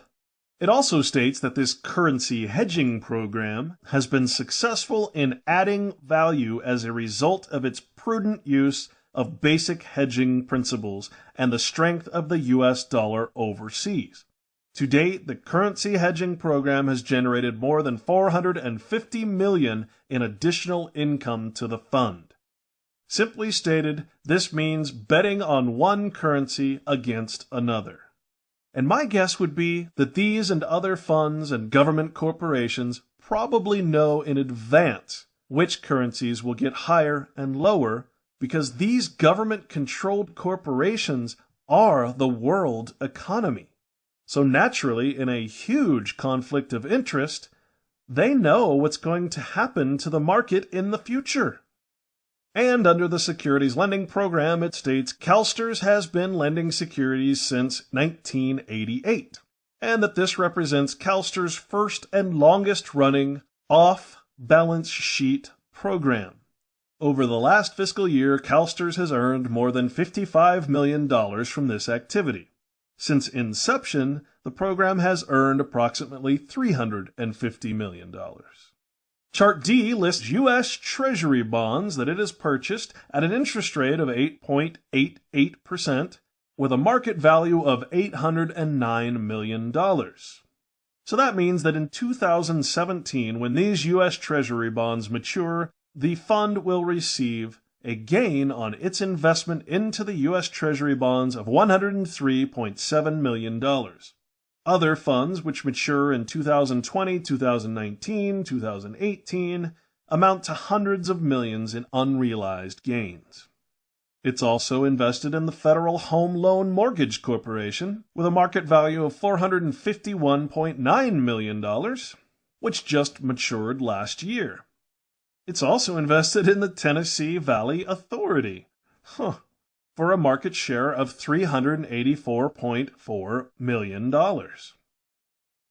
And now we get to perhaps the most important part of this whole presentation, for if you comprehend the following, you will finally understand what corporate governments and government-owned corporations really are.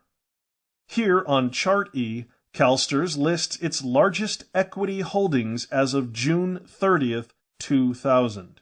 And it states that just in General Electric stock alone, it holds 28,948,341 shares of General Electric stock, with a market value of $1,534,262,073.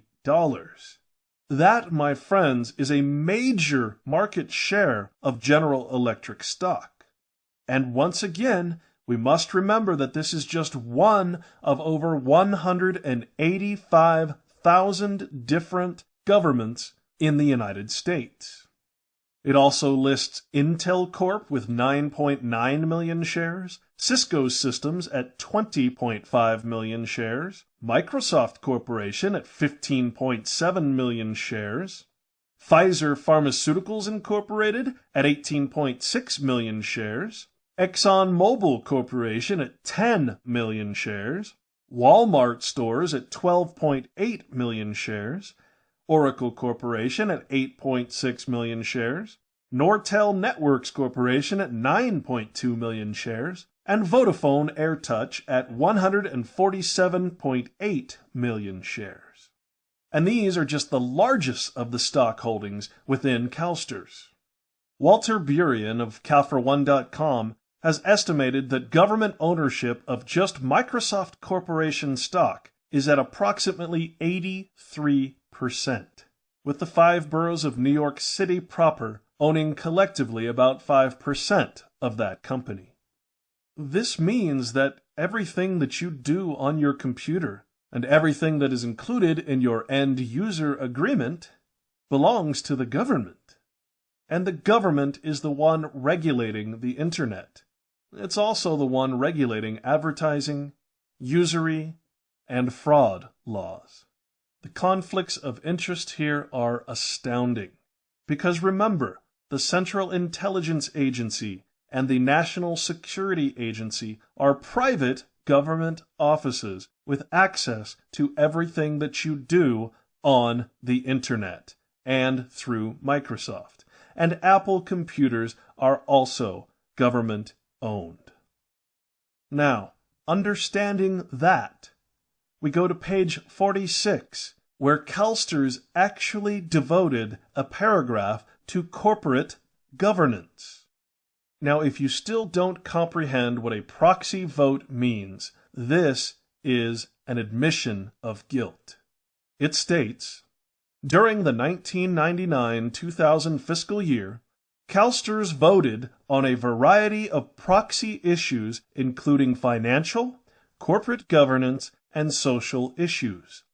There were 7,192 votes cast on proxy issues of corporations whose shares were owned in the investment portfolio. These proxy issues were presented on 2,789 companies. The overall number of proxy issues increased from 6,588 last year, but the number of mergers and acquisitions reviewed remained constant, at a little more than 10%.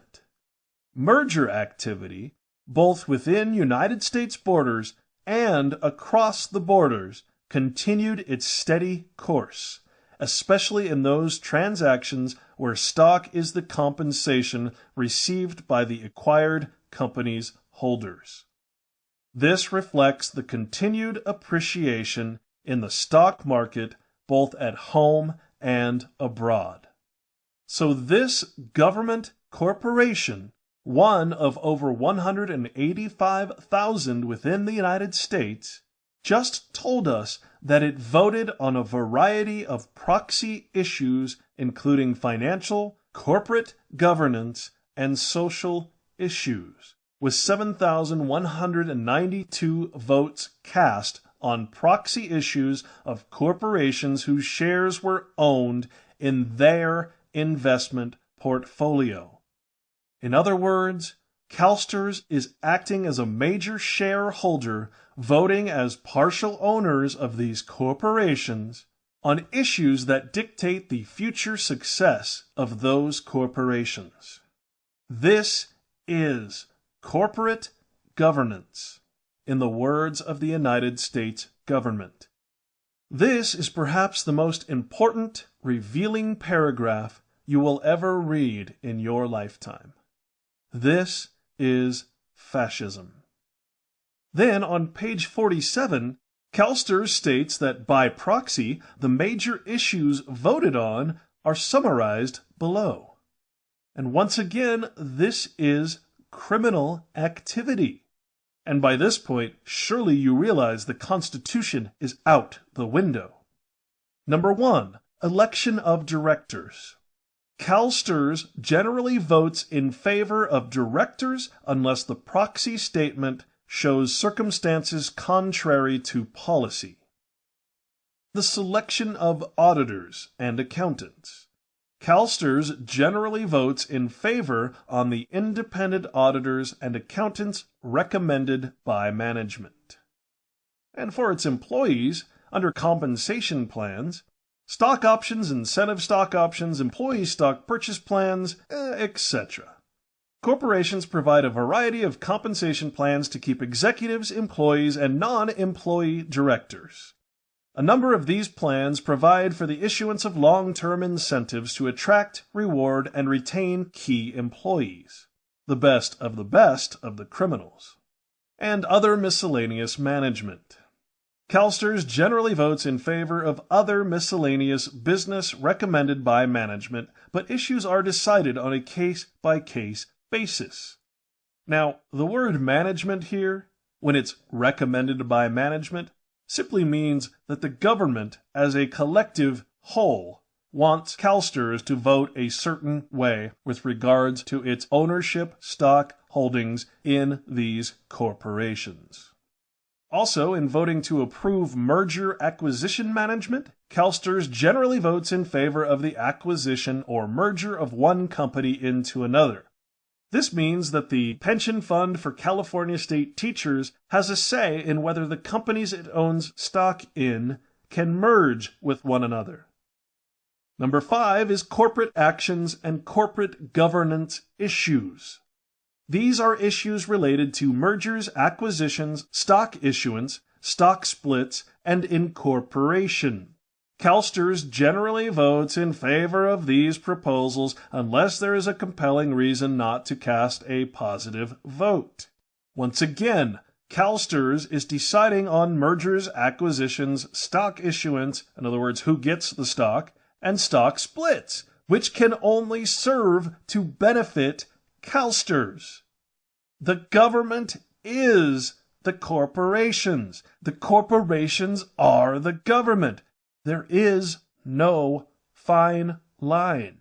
That line has been erased. Erased just like our borders and just like our Constitution. Back to page 45, under real estate, it states that over the last fiscal year, CalSTR's portfolio of real estate assets reached $3.8 billion. 82 directly owned properties and 3 privately owned partnerships represented this dollar amount. Real estate represents nearly 3% of the total portfolio. The direct property portfolio is diversified as a property type and geographic location. The largest component of the direct property sector is office. As is true last year, the largest weighting is in the western region of the United States. The CalSTRS real estate portfolio has achieved annual returns of 9, 17, and 14% for the 1, 3, and 5-year periods, respectively. And remember, all of this is happening tax-free. These corporations are exempt from any taxes. On page 46, we have Chart F, which is the investment summary for the year ended June 30th, 2000, again in millions, which shows the net assets and investments. Now, Chart G shows the schedule of fees for July 1, 1999 through June 30th of 2000, and it's listed in thousands. So we can see here where a lot of this profit is going. For just the domestic equity holdings, stock and everything else, CalSTRS is paying $10,261,000 to its equity managers. For international equities, it's paying $31,673,000 to managers. Alternative investments, $1 million, and real estate, $12.8 million, for total investment managers' fees of $55 million. This is ridiculous. $55.94 million in fees. This is corruption at its finest, aged for a very long time until perfectly corrupt. Here's Chart H listing broker commissions for the 1-year period ending June 30th, 2000. Just for domestic commissions for the brokers that handle these equities, CalSTRS is paying $4.8 million just for domestic equities. For international commissions, it's paying almost $11 million. If only this money were being used to benefit the public, or at least the school employees of California. Now, when it comes down to determining the bottom line on what these pension funds will pay out to their members, it is an exact science. This sounds more like we're talking about cattle than people. Between the contributions from its members and the rate of return from just those contributions when invested in the markets, the full amount of money paid to beneficiaries of the CalSTRS pension fund are completely paid. So all of the other net assets held in trust for pension benefits, which in 2000 equated to $112,781,688,000, can be used for something other than paying school employees. In other words, everything that this fund does from the year 2000 on is pure speculation and profit, because the amount of money that is being put into this pension fund by school employees who are mandated by law to contribute to this fund is enough money to pay all retirement benefits for qualified and retired California state teachers. Now just imagine if these people who are working with these funds, investing in and controlling the market, were actually using that money for the good of the taxpayers, for the good of the economy, and to the benefit of humanity. This is exactly what Walter Burian of CAFR1.com would like to see happen. His life dream is simply to see this rightfully taxpayer money be put to use to benefit the taxpayers of America. His tax retirement funds would reacquire this massive store of wealth, get rid of the corruption controlling it through complete transparency, and use that money for the benefit of the people, the states, and the country. Imagine a government actually funding alternative energy solutions that aren't from corporations. Imagine alleviating all federal, state, and local taxes simply by using this government store of investment income to pay all of the taxes that we are forced to pay by law. Imagine freedom without eminent domain and other federal tyrannies to get in the way of true land and home ownership. Imagine a government that actually rewards its legislators for fiscal responsibility instead of theft by deception and usury, for saving money instead of forcibly spending and wasting it to ensure larger budgets for the next quarter. Imagine a work environment where honesty and integrity are the most sought-after qualities for employees, where lying, cheating, and stealing are not rewarded, but instead looked down upon. Imagine actually trusting your politicians without doubt, simply because everything they do is scrutinized and transparent by law, and they know they will lose their position of authority the second they cheat, lie, or steal.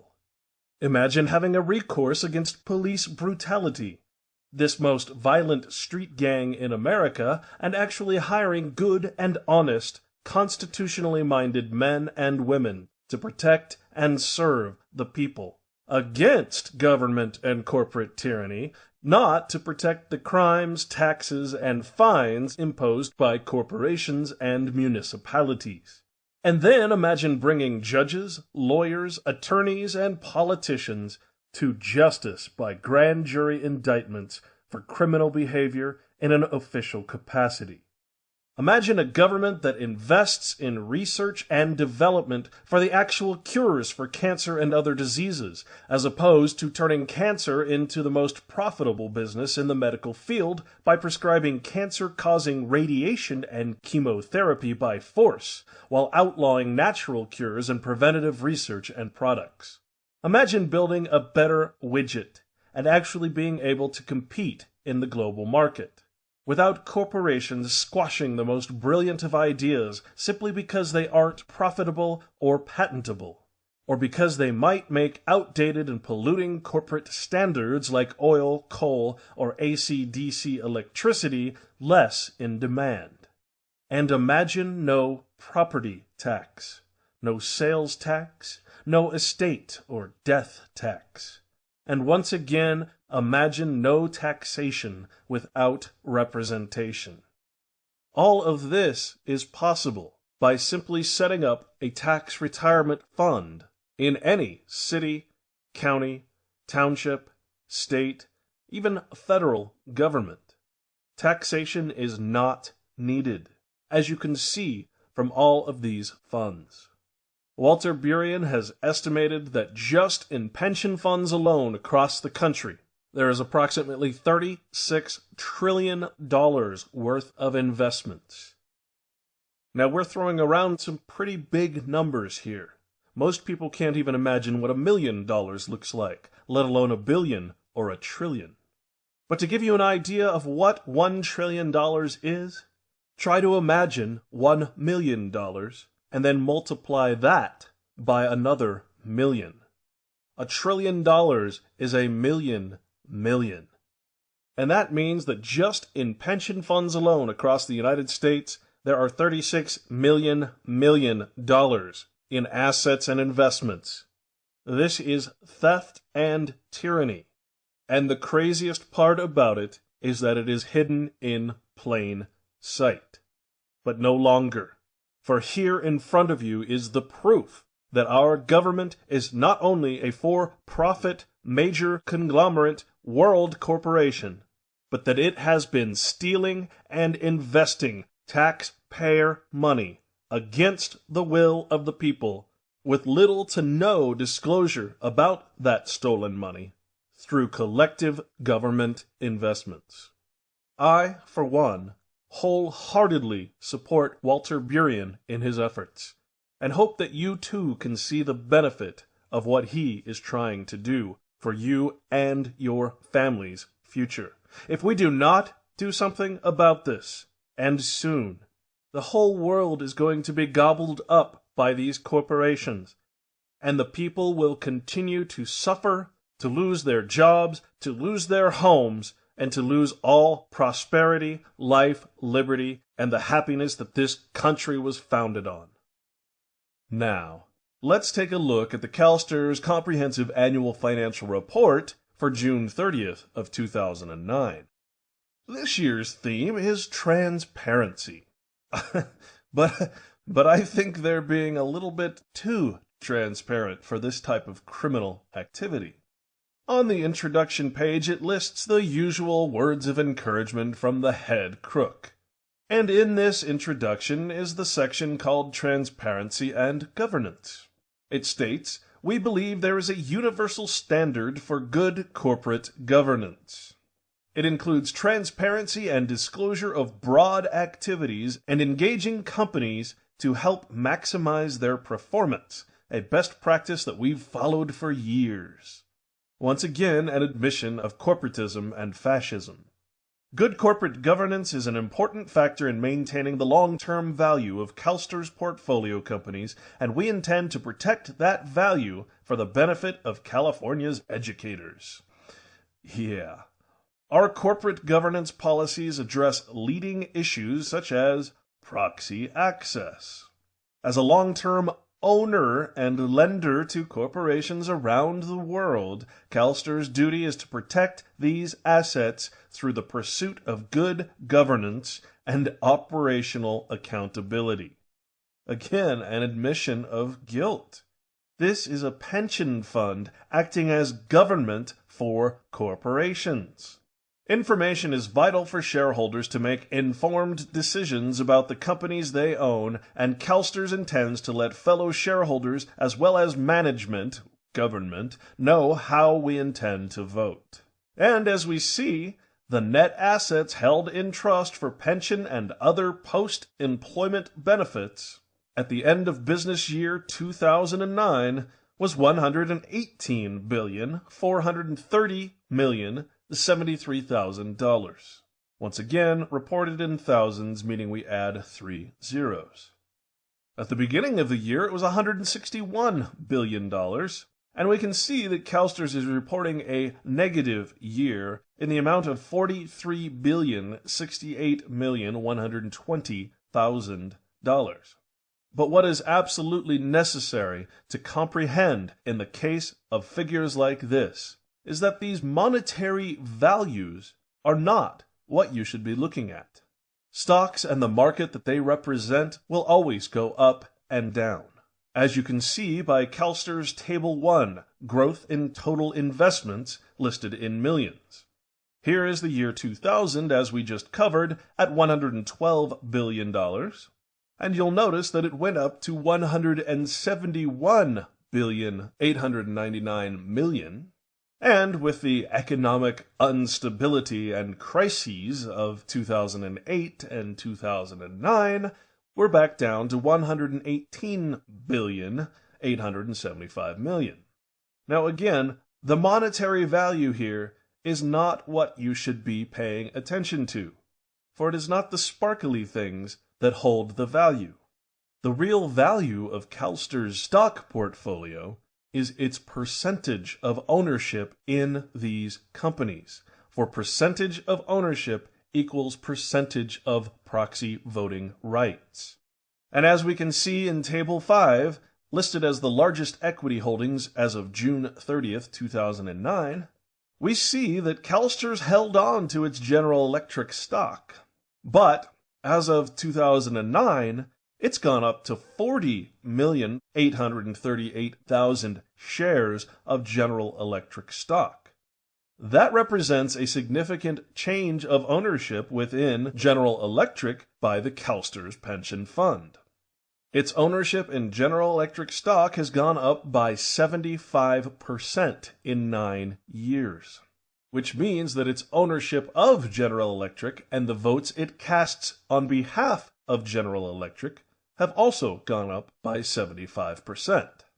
We can also see that its ownership in ExxonMobil Corporation has increased by more than 8 million shares in the last 9 years, representing about an 80% increase in ownership of Exxon.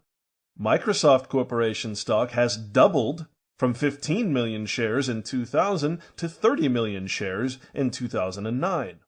And now, topping the list of stock investments, we have Johnson & Johnson at 10.6 million shares, AT&T Incorporated at 23.399 million shares, International Business Machines at 5.3 million shares, Procter & Gamble at 10.6 million shares, Chevron Corporation at 8 million shares, J.P. Morgan Chase & Company, 15 million shares, and Apple Incorporated at about 3.5 million shares. More proof that Apple is equally as controlled as Microsoft when it comes to corporate governance. And again on page 74, CalSTRS dedicates a page to its corporate governance. This year, CalSTRS staff voted on 61,950 proxy proposals submitted by 4,087 corporations that are held in the CalSTRS portfolio. And this 61,950 proposals represented a 30.5% increase from the 47,481 proposals voted on in 2007 and 2008.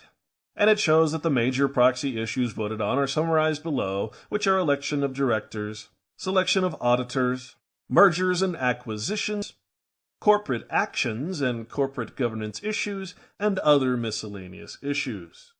On page 50, CalSTRS lists its foreign currency risk. Listed in thousands, we see where CalSTRS is hedging its American dollars.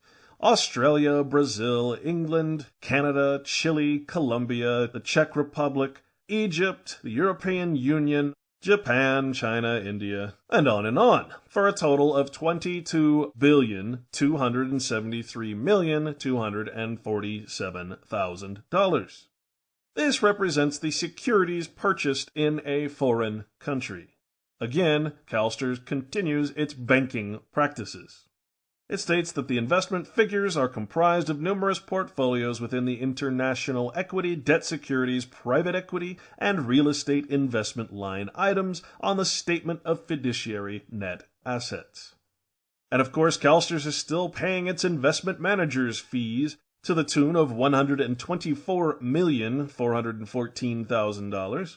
And we can't forget its global equity broker commissions for a total of $44,598,000. Once again, the monetary value of this fund is not what you should be looking at. The ownership in Fortune 500 and other corporations is what is important here. The stock market can go up and down as much as it wants, because when it's down, they'll buy more stock. When it's up, they'll either hold on to it or sell it, knowing that it will go back down at a later date, and then CalSTRS can purchase more ownership stock in these corporations.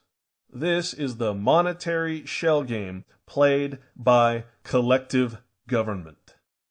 And for a final understanding of how much money is out there in this collective government, let's just take a look at a few more governments and municipalities from around the country. Let's start with my hometown and the capital of California, Sacramento. In its 2009 Comprehensive Annual Financial Report, under the Management's Discussion and Analysis, It states under the Financial Highlights section that the city's total government-wide net assets, excluding discretely presented component units, increased $41.1 million to $2.5 billion in 2009, an increase of 1.7% over 2008. And under the financial analysis of the government-wide statements, it states that total assets, listed in millions, for 2009 total $3,845 million, slightly up from 2008. Listing its total liabilities at $1.3 billion, we have total net assets at $2,518 million for the city of Sacramento. And that's important, because this is only the city government or municipality of Sacramento and its summary of net assets. But what about the county of Sacramento? Again, the county of Sacramento is a totally different government. And within its comprehensive annual financial report for the year 2009, again under the Financial Highlights section, it states that the assets of the county exceeded liabilities at the close of the 2008-2009 fiscal year by $2,547,254.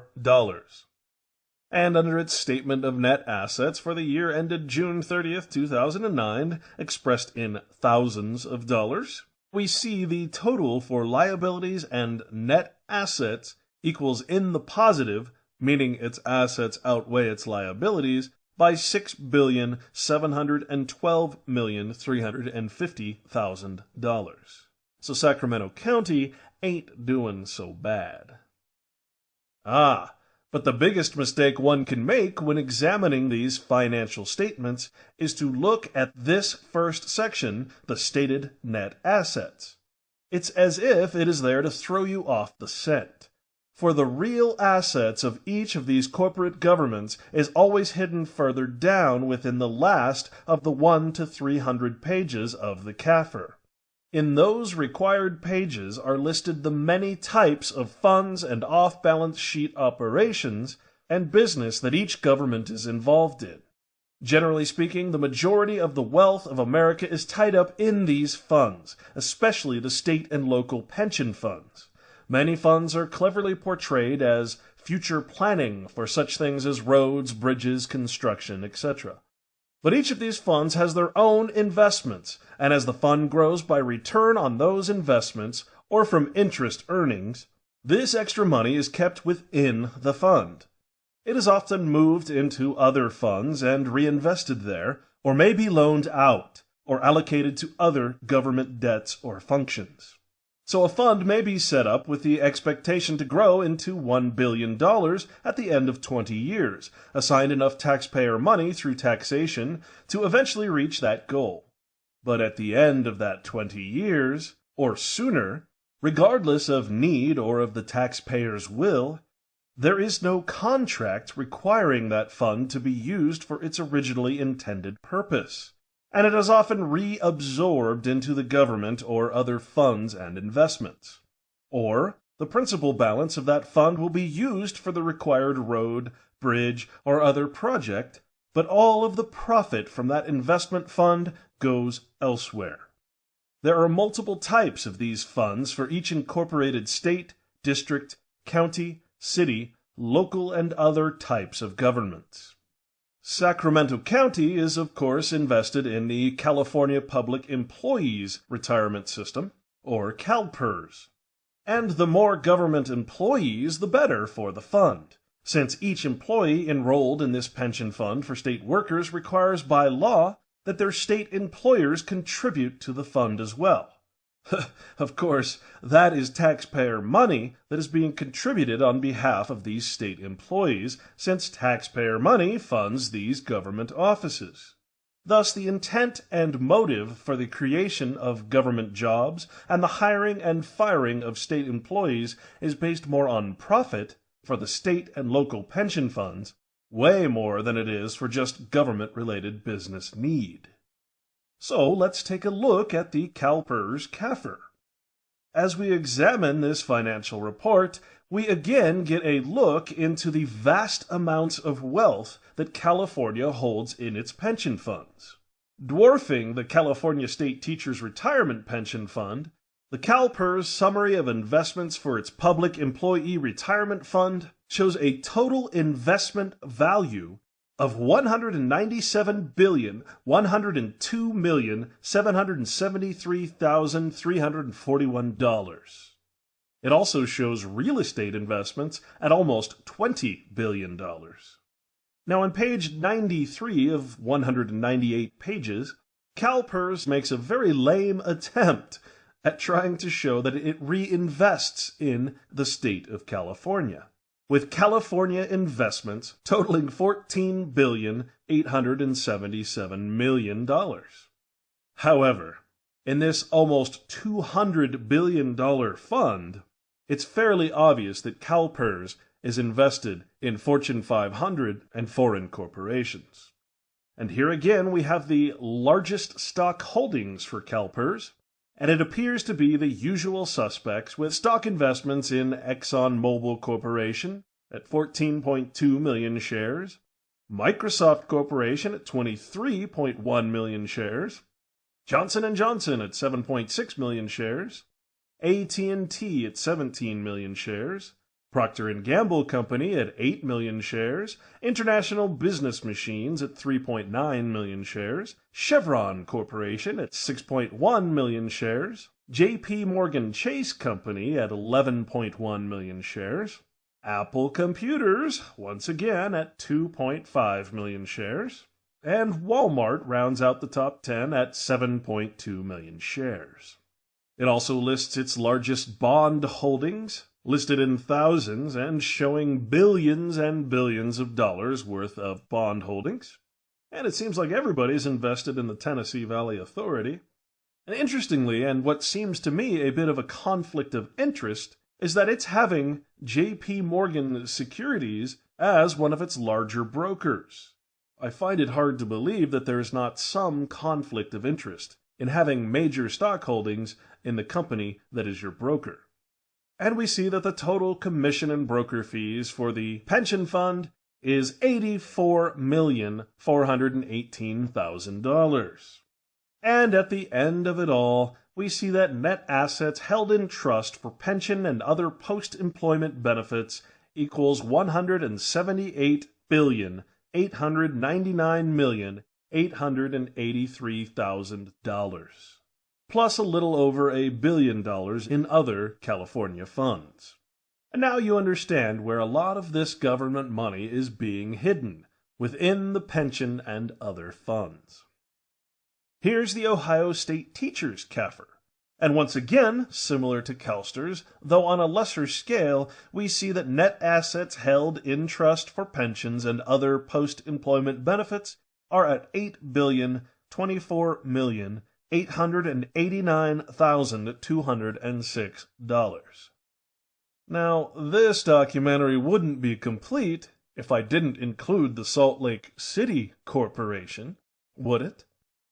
According to Salt Lake City Corporation's Comprehensive Annual Financial Report, year ending June 30th, 2009, under its Financial Highlights section, it states that the assets of Salt Lake City, the city, exceeded its liabilities at the end of the current fiscal year by $2,116,861,947.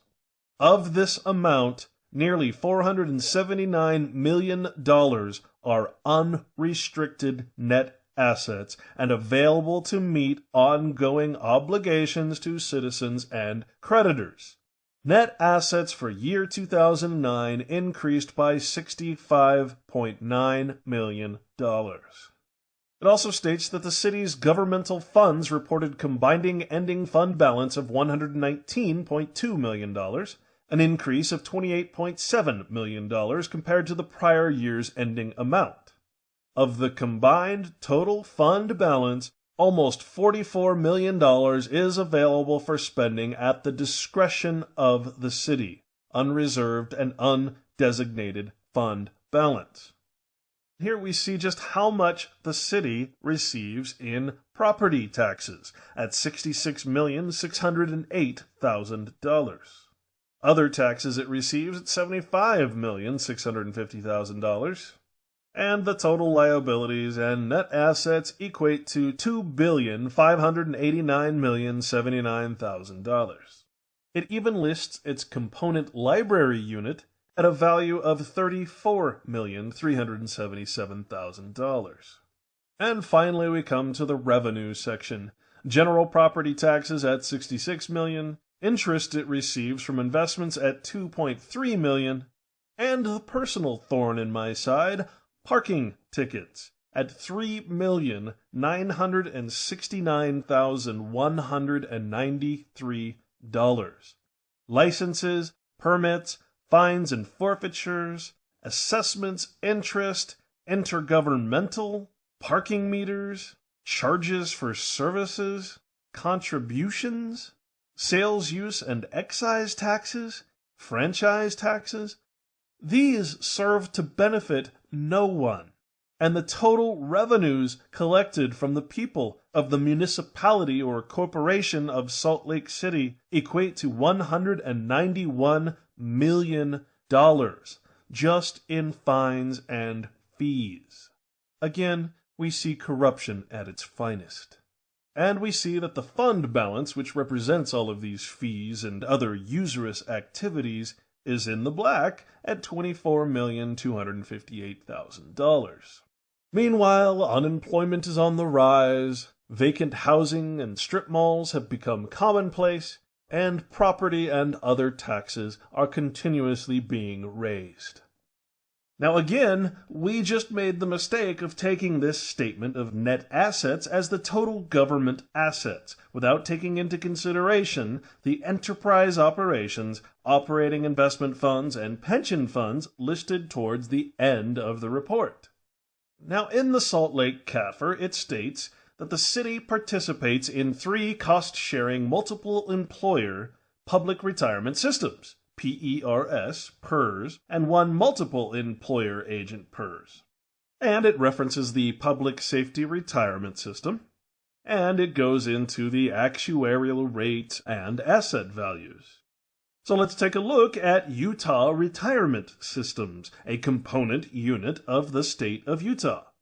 Their comprehensive annual financial report includes the non-contributory retirement system, contributory retirement system, public safety retirement system, firefighters retirement system, judges retirement system, governors and legislators retirement plan, 401k and 457 plans, Roth and traditional IRA plans, and health reimbursement arrangement, or HRA. It states that the fair value of assets as of January 1, 2009 was $15,886,000 and grew by almost $2 billion to a fair market value of $17,717,000 as of December 31, 2009. Also, it states the actuarial value of these assets, which are available for benefits, is at $20,818,000. Once again, we get into our corporate governance section, and the state pension fund has its list of largest assets held. ExxonMobil, Apple, JP Morgan Chase, Microsoft, Google, Hewlett-Packard, Cisco Systems, Pfizer, Wells Fargo, and AT&T. Once again, this represents ownership in all of these companies, and these are just the top 10. And once again, we see the conflict of interest by having JP Morgan Chase as a broker, and we see that the total of fees and commissions paid for this particular fund was $4,367,000. Now, in its other fund, again, we have a different list of largest assets held, and we see that it includes the same stocks, with Apple Computers, Google, Microsoft Corporation, Hewlett-Packard, Cisco Systems, Qualcomm, JP Morgan Chase, ExxonMobil, Visa, and Schlumberger Limited, and lots of money invested in debt securities. And so once again we can see where the state of Utah, the city of Salt Lake, and the county of Salt Lake are stashing and investing their money. Now, There is one final curtain that needs to be unveiled here. The Federal Reserve has been a hot topic of conversation among those in the truth and freedom movements. And leading the pack with his winning smile and stoic persona is the lovable congressman by the name of Ron Paul. Mr. Paul is the leading advocate of not only ending the central bank in the form of the Federal Reserve, but also of auditing this horrendous bank as well. But audit is an interesting choice of words to use for his cause, since Ron Paul is fully aware that the Federal Reserve is obligated under federal law to submit a comprehensive annual financial report to the federal government. While I respect and admire Congressman Paul, sadly, as a congressman, he is equally complicit in the cover-up of these financial audits in the form of CAFRs. The Comprehensive Annual Financial Report is the audit of the Federal Reserve, and he knows this. But to his credit, he also knows that it is literally political suicide to talk openly about the CAFRs in any public forum, even in congressional session. He has a family, and he knows they would be in danger if he went too far on this subject. Does this make Mr. Paul a bad guy? Well, I'm not a judge. That is for the individual to decide. For on one side, he has his well-being and family to protect. He also, however, as all legislators do, has a multi-million-dollar discretionary tax-exempt expense account to protect.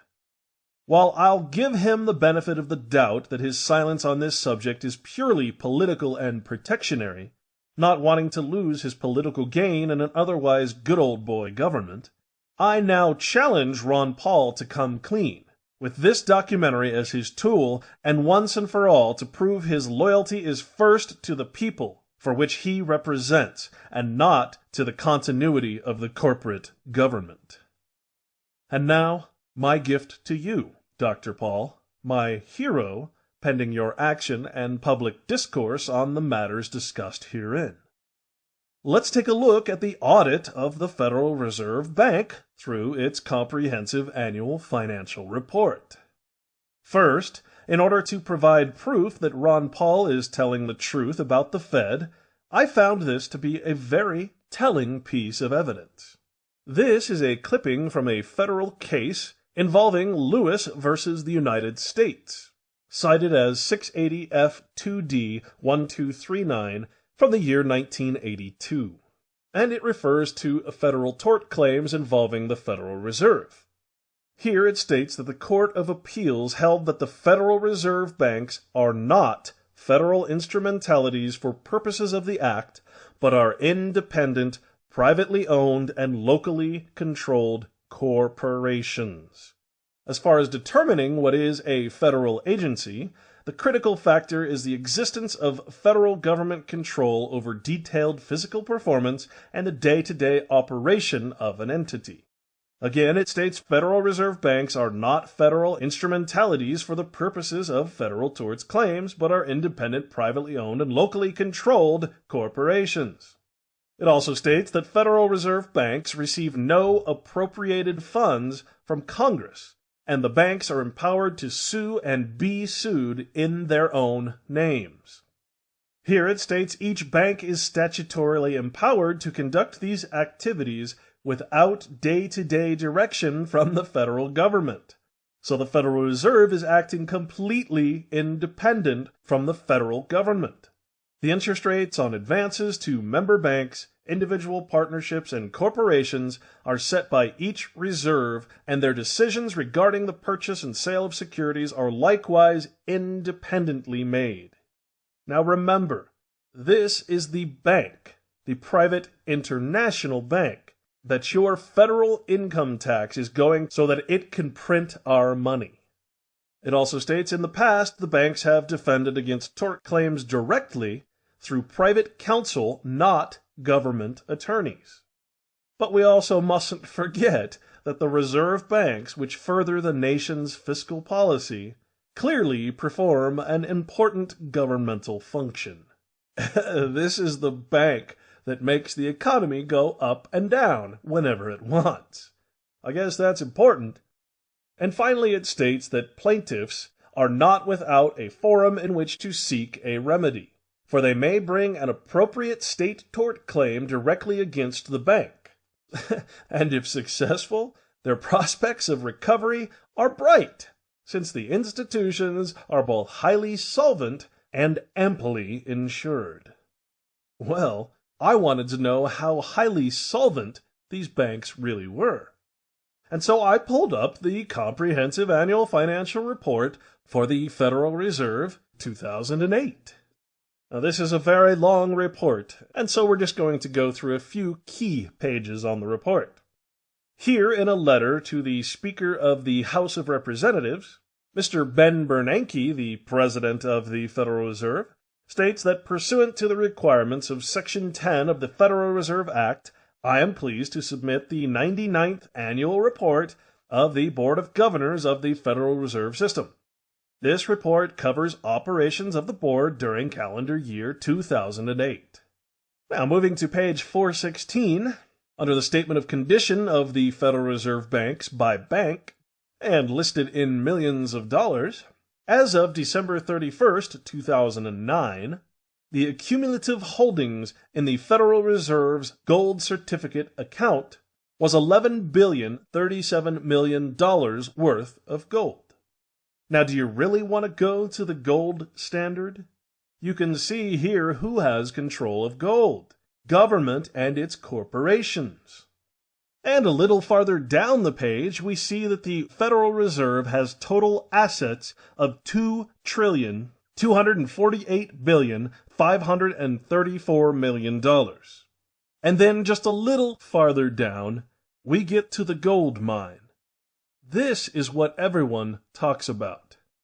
Under payments to U.S. Treasury, described as interest on Federal Reserve notes, we have the total for all banks at $31,688 million in interest on the dollar on Federal Reserve notes. That is a very significant part of the national debt. This is interest on the dollar that the U.S. government owes a private institution, a private international corporation, for the use of its paper, something that the U.S. government could do itself without interest of any kind. This is the very definition of usury. Absolutely unnecessary and corrupt. And at the bottom it shows that the Federal Reserve has a surplus as of December 31st of $21,075 million, which is up from the beginning of the year by about $2.5 billion. That's a heck of a profit. On page 445, it has the number and annual salaries of officers and employees of the Federal Reserve Banks. And in the totals section for just the New York Federal Reserve Bank, these boys are getting paid $293,025,032, with the total annual salaries of officers and employees of the Federal Reserve Banks at $1,383,973,408. Funny, that's about what David Walker said that the deficit of the federal government is. We had a $1.4 trillion deficit last year. We expect to have about $1.4 billion deficit this year. I think we just found a cure for our wounded federal government. Now, as we know, Timothy Geithner quit the Federal Reserve Bank to take an appointment by President Obama as the Treasury Secretary. Here is his severance pay. It states that in January 2009, the Board of Governors, at the request of the Federal Reserve Bank of New York's Board of Directors, approved a special separation payment of $434,686 to Bank President Timothy Geithner. And on January 1 of each year, all presidents receive salary increases equal to the percentage increase in the midpoint of their respective salary ranges. Wow. And once again, we see that Deloitte and Touche is the independent auditor chosen by the Board of Governors for the Federal Reserve. And here it states the financial statements of the Board of Governors for 2008 and 2007 were audited, an audit of the Federal Reserve by Deloitte and Touche, independent auditors. And finally, we get to page 486, where it refers to the Government Accountability Office reviews. Where have we heard that office before? Ah, David Walker, the Auditor General of the United States, of course. You see, it turns out that under the Federal Banking Agency Audit Act, Public Law 95-320, most Federal Reserve System operations are under the purview of the Government Accountability Office, or GAO. The reports are available directly from the GAO. So there you go, Ron Paul. Why don't you just go to the Comptroller General of the United States and just grab the reports from him? There's your audit of the Federal Reserve. Now get on it, man. So if you really want an audit of the Federal Reserve, here's the man to talk to. He knew what was going on the whole time he was in office, because the Federal Reserve and other branches of the federal government have to go through this man and get those audits approved by the Government Accounting Office that he represented. All the secrets of the Federal Reserve are within this man's corrupt head. Now, in the interest of time, this brings me to the end of my presentation. So what is the solution here? Well, corporations are people too, but they're not real people. They are fictional persons. They are straw men. They are not real. And corporations can be dissolved. They are not your government, though they like to think they are. A republic government is a group of representative officials, and you do not have that. And you do not have a constitution to protect you. Now, on that note, the comprehensive annual financial reports that I've been referencing were from 2009, most of them ending June 30. But the stock market has gone up by almost 3,000 points since then, which would represent about a 40% increase at least in the value of the stocks held in these funds and government accounts. The 2010 Comprehensive Annual Financial Reports are due out at any time, and I would invite you to examine them yourselves and to see the astronomical gains that government has probably gained in the last year. What we've talked about here is corporate fascism, admitted in the financial reports of the federal and local, state, county, and other corporate governance across the United States. We have a problem. We cannot change this corrupt system of corporate fascism from within the current corporate structure of government. Washington, D.C. is its own country. It is a foreign corporation that is not part of the 50 States United. This is the best kept secret of our time. We cannot trust in the two-party system of government. This is not a question of voting them out, perpetually changing between the two dominant political parties. The definition of insane is indeed to repeat the same action over and over, electing the same media-driven candidates, the media being owned by government, and insanely expecting different results. This is a different kind of lesson that we all must learn, perhaps the hardest medicine of our lives. For we, the people of the United States of America, are no longer governed by the Constitution for the United States of America, nor are our politicians bound in any way by its republic form of governance. In fact, some corporate cities and townships are now passing laws which blatantly state that their elected and appointed officials are not bound by any oath that they take. Tremont, Utah, near me, to name just one. If you are part of an activist group such as We Are Change, End the Fed, the Tea Party, or any other group out there, you must understand that this is truly the only issue that is viable in the fight to take our country back. This is the holy grail of information. This must be comprehended in order to understand why things like 9/11, the Federal Reserve's powers, and political parties and lobbies have a tyrannical grasp on all of us. You cannot fight against a well-oiled corporate machine unless you understand the machine before you plan your battle. You must release your hope that the Obama administration or any future corporate officer and CEO of the United States will change this system of corporate fascism in America. You must release your media-driven beliefs, which have no foundation in fact, beliefs that blind you from reality with public opinion spun out of control by the corporate government-controlled network of propaganda and lies. And you must release your faith that government is good most of the time, that government has the best interest of the people at heart, that elected but mostly unelected and appointed corporate officials aren't involved in a long-term plan to rob you and your future generations land, wealth, and prosperity. For a corporation has but one purpose, and one purpose only, to ensure profit for its stockholders, and that is not we the people. There is but one viable solution that I have seen for this corporate takeover of our homeland and the world around us. That solution comes from a man named Walter Burian, and he calls it a tax retirement fund.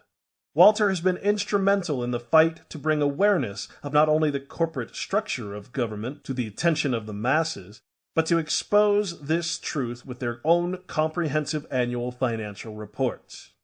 No matter who you are, no matter what your job is, what social class you fall under, or what political affiliation you think of yourself as, all of this doesn't matter anymore. Your reality, your paradigm must change now, with the information you now hold. You must break free of political parties, break free of the clever hope and change mantra and political rhetoric, and you must break free of the fear and entertainment that is constantly shrouded over you to keep you dumbed down to the truth. Turn your television off. Get mad as hell and yell from your window that you are not going to take it anymore. Please get in touch with Walter Burian at CAFR1.com, where he will receive your calls and instruct you on how you can utilize his knowledge to bring his tax retirement fund solution to a public vote in your local government, with citizens voting to bring all of these investments back into the public's hands, to fund the future of your city or county, state or township, while forcing a complete open book audit of every financial transaction in your corporate venue. Only we, as people united in the pursuit of freedom, can restructure and reinvent our government, placing it back into the constitutional realm of life, liberty, and the pursuit of happiness, without taxation of any kind. This is our last hope. Please join me in supporting Walter Burian and CAFR1.com and bringing tax retirement funds to your local, county, and state governments. Please, please make this video go viral. America needs a full-time president.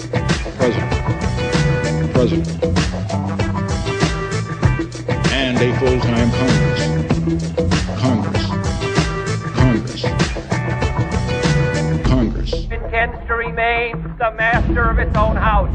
Well, he failed. Leave Iraq or be driven out, failed. The Middle East, the Baghdad, failed. And he came back from Baghdad with no progress at all, failed. To reach a peaceful resolution, withdraw from Iraq. Withdraw from Iraq. To restore pride at home. Withdraw from Iraq. Withdraw from Iraq. And respect abroad. Withdraw from Iraq. The Middle East. The Baghdad. The Middle East. The Baghdad. The Middle East. The Baghdad. The Baghdad. When we invaded the Middle East, Iraq, a member of the Arab League, a member of the United Nations, was crushed. Its people brutalized. War. War. We subjected the people to unspeakable atrocities. War. And among those maimed and murdered, innocent children.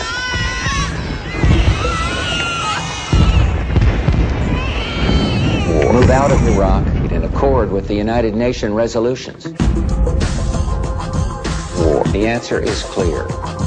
War. Move out of Iraq. War. War.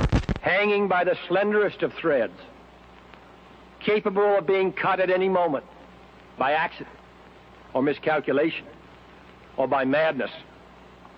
The weapons of war must be abolished before they abolish us.